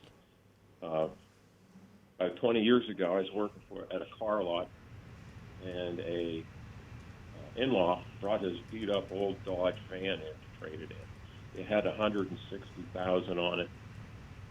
My boss traded it on a newer one, and a week or so later, we took this old minivan to auction. Now, the auction, somebody bid on it, won it. At this auction, they have an hour to back out of the deal. So anyway, the van went to auction. Next day, I come to work, and my boss is flipping out. He jumps on me. I didn't know what was going on. And apparently, when the guy bought it at auction, he checked the records and found out instead of having 150,000 miles on, the thing had 290 on it. Oh. But incidentally, my relative, my in-law, bought this in Florida. Saw it while he was on vacation. Saw it sitting along the curb with a for sale sign on it. So he bought it and drove it home. So over the next few weeks, my boss was just every day. Wouldn't let you live it down. He's trying to skin me. What are you going to do? I said, hey, I have no dog in this race, And he was getting mad. He called my relative up, threatened lawsuits. And so a couple of weeks later, the auction was on Thursdays. We go to the auction, come back, and the point was moved. Apparently somebody had come in off the street and just needed a car real bad. And even after the disclosure of the mileage problem, he bought the car anyway. Oh. It all worked out. It all worked out. You always remember those mistakes, don't you? It's you learn more from your mistakes than your successes. When I first started in the business, my big mistake was it was at night and I was appraising cars, and I appraised a car for a certain amount of money. I don't remember. It was a Ford. And the next morning when the sun came up, it was at nighttime and it was raining, it was a police car that had a very, very poor paint job. You could still see the shield and the name of the police department underneath the paint. And my father had a conversation with me about that too. Yeah, well, apparently when this thing was at auction and the buyer did check out the information, found out that the whole automobile had been replaced from the firewall forward. Oh, Lord. A terrible accident. So my brother-in-law bought it, unbeknownst, and Wow. That's all I got. Yeah. Well, that's a classic story. That is I guess there's the moral and a lesson to be learned there. But thank you very much for the call. Rick, you had a point? We actually had a similar one a while back where a fellow bought a Camry hybrid on the internet, almost sight unseen, and he brought it into us, and it had a bunch of electrical issues. The odometer showed 30,000 miles because someone had either turned it back or gotten an odometer from a junked car in the junkyard. Mm-hmm. And when we checked the Carfax, it turned out the car had well over 200,000, and by all the holes on the interior and the vinyl flooring, I was able to show him that it was probably a taxi cab that had been retired. Probably a Craigslist purchase. Yeah. Yeah. Oh my. Okay, ladies and gentlemen, I'm gonna give you the text number again because we have stopped taking phone calls. 772-497-6530. And you know, earlier I should have mentioned youranonymousfeedback.com. We always love hearing from you, and it does remain anonymous. I think we still have time for a text or two before we get into Yeah, we just have a couple left. Anne-Marie followed up, by the way, about her driving experience on the roads in the Yukon Territory. She says specifically the road between Skagway, Alaska and Carcross in Yukon Territory, it's smoother than the middle lane on I-95. Wow. And I would think with all the moose they got up there, it would be a little rougher ride.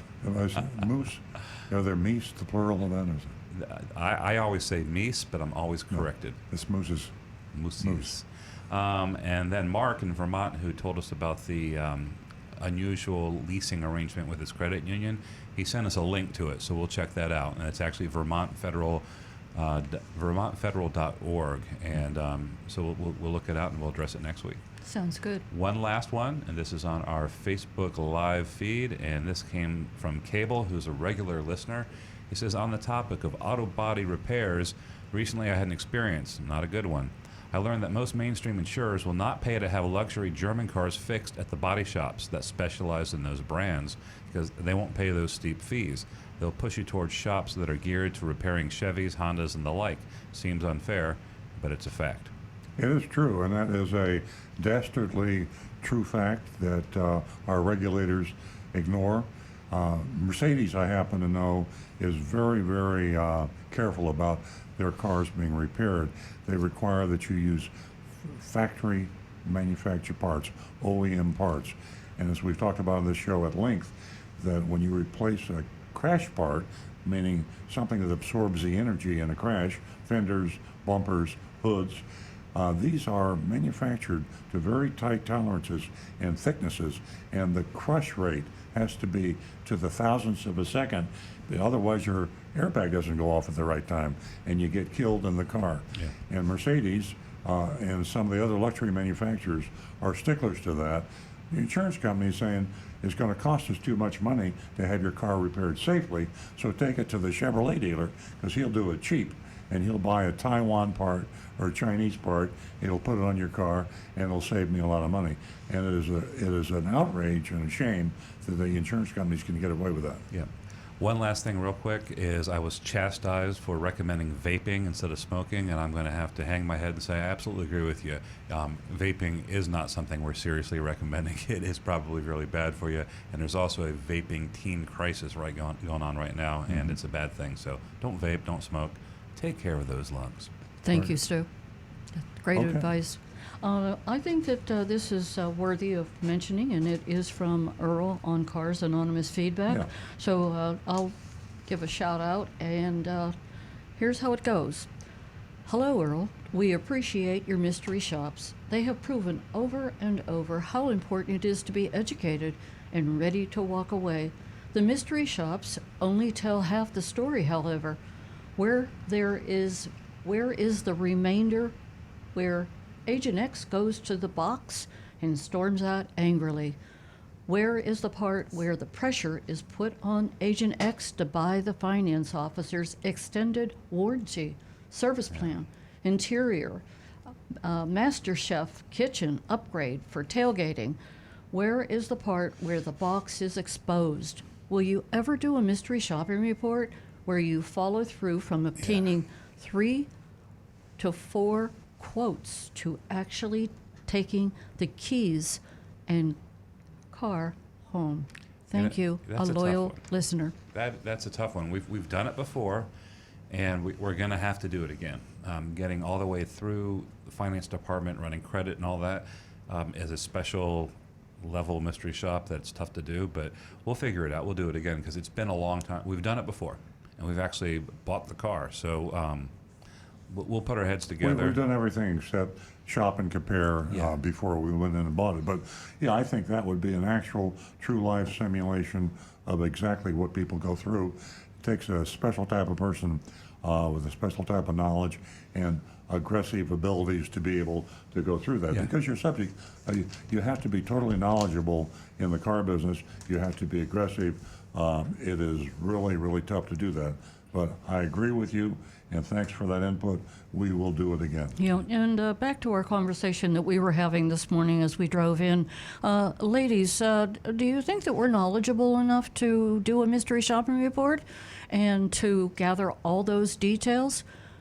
Why don't you, well, give me your opinion. YourAnonymousFeedback.com, where you remain anonymous. Okay. We have one more that Nancy reminded me. I failed to check the anonymous feedback, but one came in since that one. Hello and good morning. Would it be possible for Nancy to receive text from men and women? This clear favoritism of female correspondence is no less sexist than a misogyny you guys claim to fight. Offering $50 for women for telephone calls is more sexist than prostitution. Okay. Both men and women can partake in that. We love the show. Thanks for taking the time to inform consumers every week, Beth and Chris in Vermont. Oh, thank you very much for that Yeah, we don't anonymous feedback. Yeah, we don't want to get into this too deeply because we have to do. Oh, the no, mystery not at shopping all. We'll report. take you under consideration. Yeah, we think that we believe that because we have an imbalance of callers, women versus men, that's the reason we're doing. It's kind of like a affirmative action for women on the radio show, and we could get into a deep political discussion about affirmative action, but we don't want to, and we don't have time to. No, not at all. But YourAnonymousFeedback.com, you know, we're just trying to build a format here, a platform. And because the show has such an imbalance, this is the way we're doing it. So thank you again for that anonymous feedback. And we're going to go to the mystery shopping report from Wallace Chrysler Jeep Dodge and Ram. Our effort to alert the public and policymakers about the Takata airbag recall crisis got some help recently. A website called safeairbags.com launched a public awareness campaign featuring actor Morgan Freeman as its spokesperson. In the video, and I saw this last night on WPTV, Channel 5, Freeman describes the massive scale of the recall and explains how serious it is. This awareness campaign is by far the highest profile effort made by any entity to date. We hope people will listen.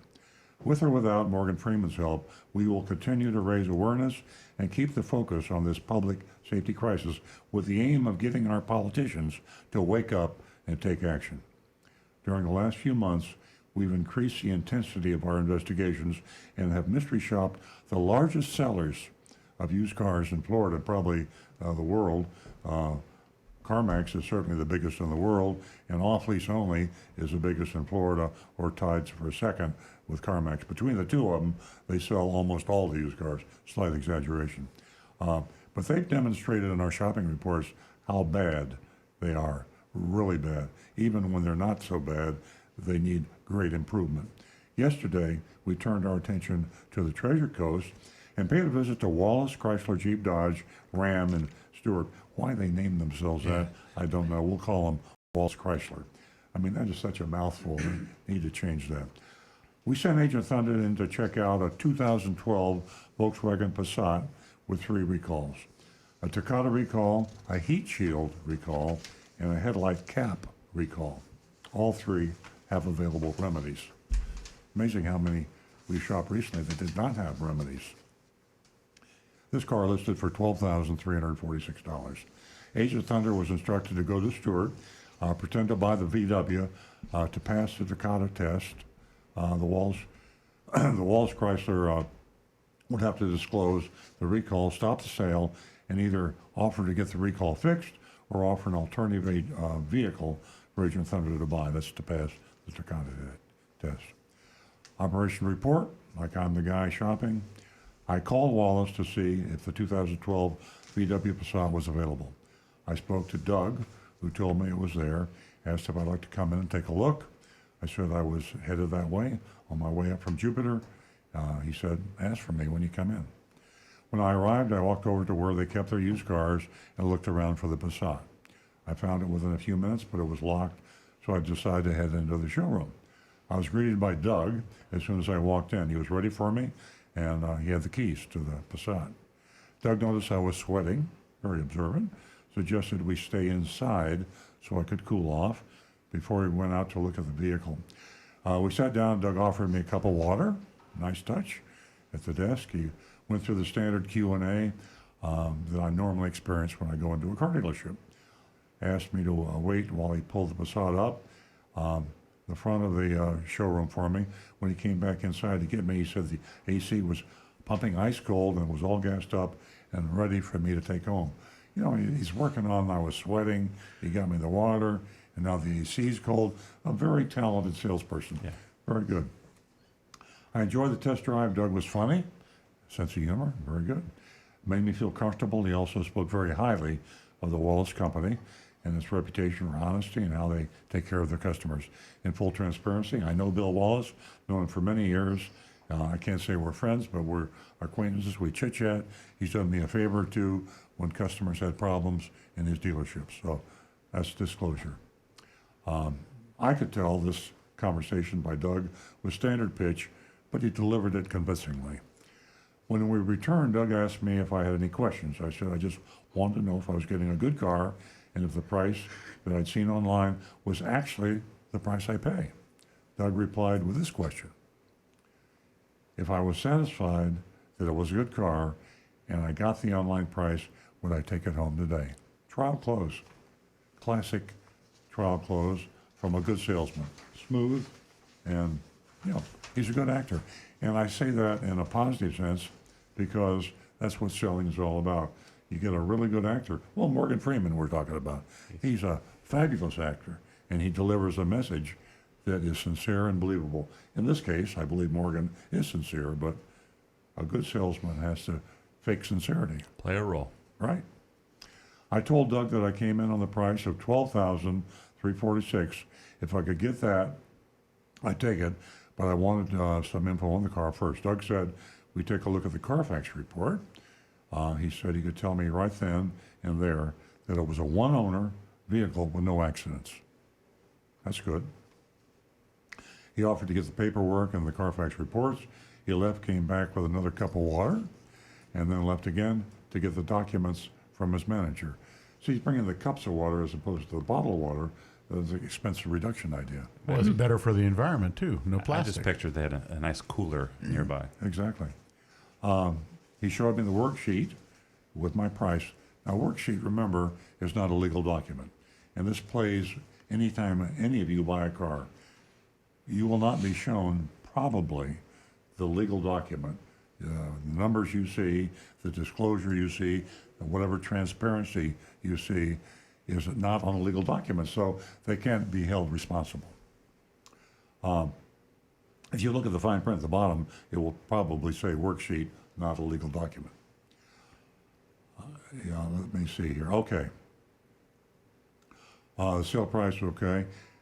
Sale price was $12,246 as promised, but there was a line for a $799 certification and another line where they added $699 for dock fees. That's almost $1,600 in extras beyond the advertised online price.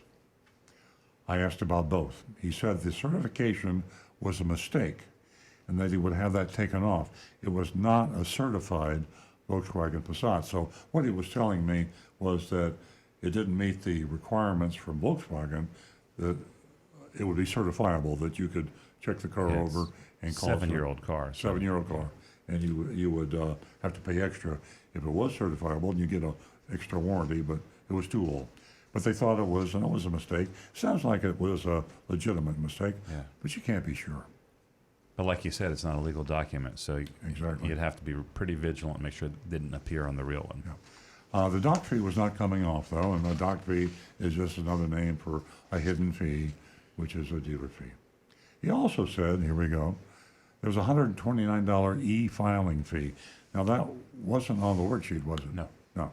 So that's what I meant earlier when I was talking to Stu about the fact that just because you have a disclosure of a fee, that doesn't mean there are not more fees down the road. And when you get into the finance office, AKA the box, that's when the fees come at you hot and heavy. I mean, you don't even see them, and they're in the fine print, and you're signing papers like there's no tomorrow, and you just don't see it. Some people never see them, and as far as being a hidden fee, they just don't even know they exist, and that's the danger of these fees. That's why when they bring out a worksheet, I tell them to turn around and go back and get a buyer's order. A buyer's order. Just say, I want to see the paper that I have to sign before you let me take the car home, and I want the legal document that you're going to make me to sign. That legal document will have the full disclosure. www.itaintgonnahappen.com. Notgonnahappen.com. Notgonnahappen.com. Thanks, Kevin. Okay, we moved on to the Carfax report. We should register that domain. Let me make a note. Hey, let's buy that domain. Seriously. I guarantee that's taken. There's We'll try no it. way that's. Get Ted. He'll buy it before we're off the air. I can check. Okay. We moved on to the Carfax report. Doug highlighted the one owner status and showed me where it indicated there were no reported accidents. He then said there was at least one recall, flipped the pages to find them. So, we're making progress. He showed me the 3 recalls and tried to explain what they were. This is something we haven't seen in a while. Looks like we're going toward transparency in these recalls. And the past reports with off-lease only and with Carfax didn't happen. He wasn't clear on the heat shield one or the headlight cap one, but he knew what the Takata recall was all about. He said it was serious, but he could get it fixed at Wallace Volkswagen. Now, this is a part which kind of blows my mind. Bill Wallace has a Volkswagen dealership. He makes money when he does Takata airbag fixes, and I blame this on Bill Wallace's organization, and he needs to have policies and procedures. Bill, if you're listening, you make money on these recalls. Anytime vehicle, and he has multiple franchises. He has Ford, Volkswagen, Hyundai. A bunch, yeah. He's got half a dozen franchises, and there are recalls on all these franchises. Anytime you trade a car in at one of your dealerships, it should be flagged to the dealership of that make, and you should send it to that dealership, fix the recall, do the right thing for your customer, and make a few bucks because you get paid for Yeah, it. he's got a better setup than pretty much any dealer. Exactly.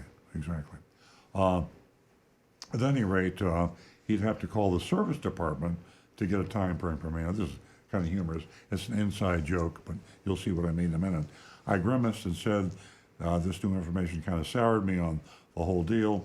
Doug didn't break a sweat, said he agreed with me. He said, although it was something they could fix, if he were me, he may want to consider another vehicle. Very honest, very open, very caring. So maybe Doug wasn't faking sincerity. Maybe Doug was just a good guy. He might be a saint. He also had another car in mind for me. It was a 2012 Passat, and asked me for a minute for him to check the Carfax report. I waited a few minutes.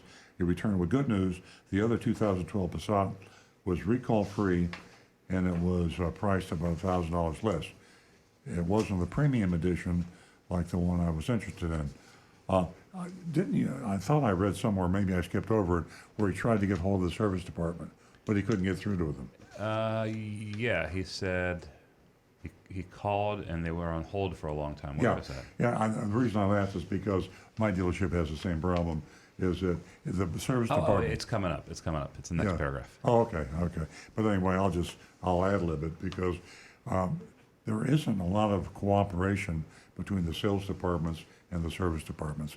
Rick knows about this very well, and Rick never answers his phone. That's right. Never.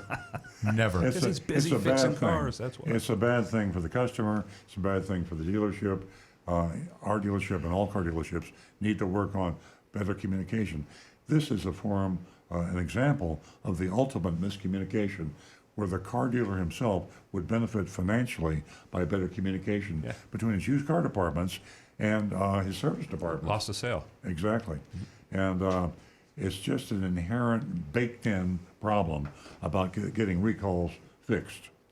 Anyway, I'm out of there. Doug shook my hand, and we can go through the epilogue here. But the bottom line is that it's a lot better from a moral, ethical standpoint that Bill Wallace Chrysler did than the last shops with off-lease only and with Carfax.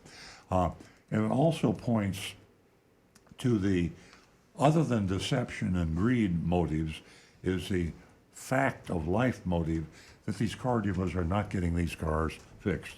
And the hypocrisy of the Florida Automobile Dealers Association and the other folks out there. I'm going to hold this up again. This memo, Congress wants to ground used vehicles on open recall. This is the bulletin that all car dealers that are members received.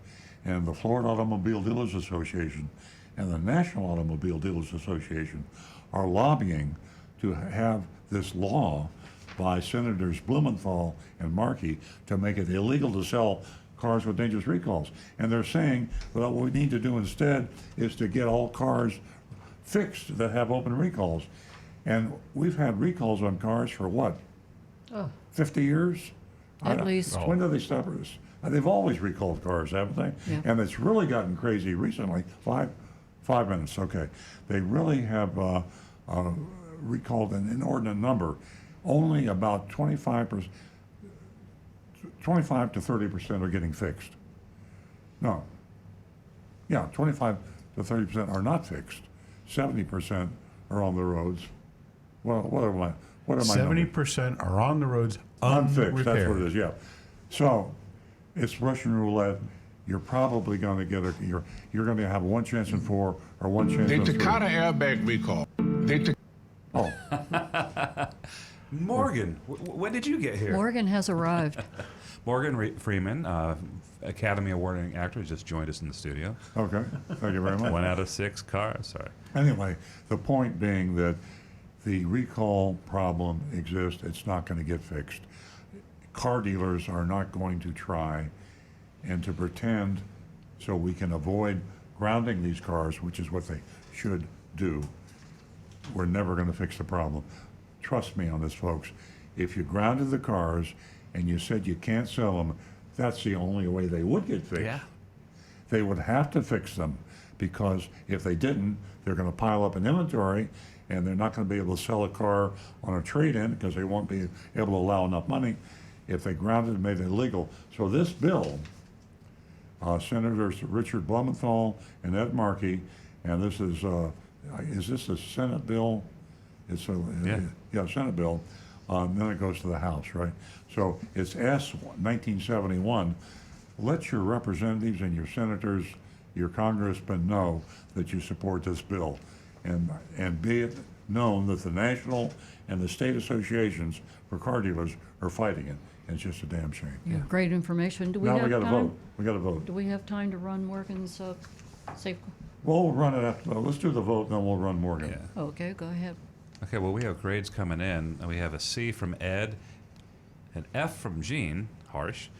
Erica gives him a C, Lisa gives him a C, and then Linda on Facebook gives him a big, fat C.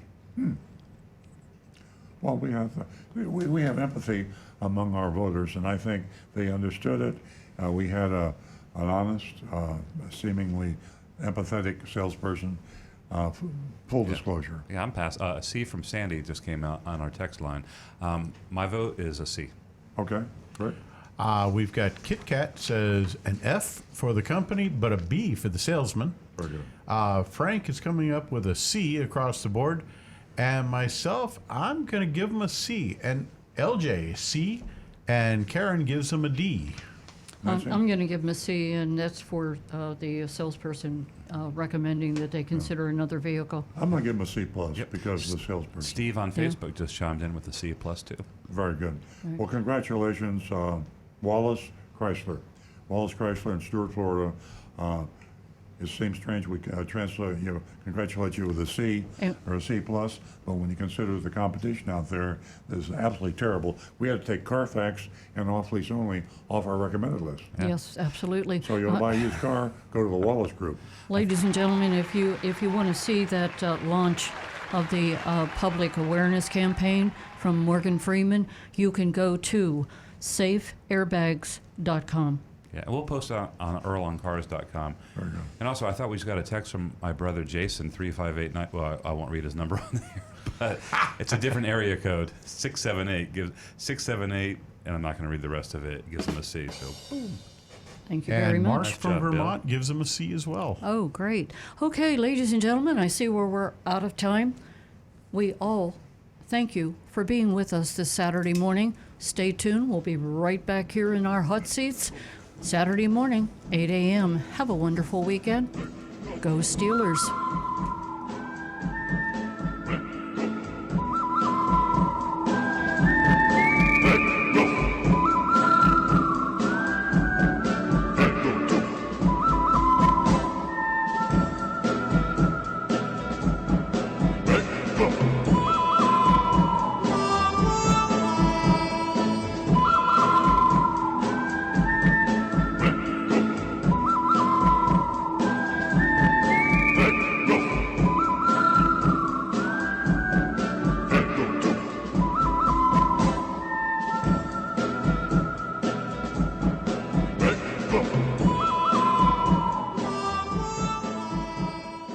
Today's show is provided for entertainment and general information purposes.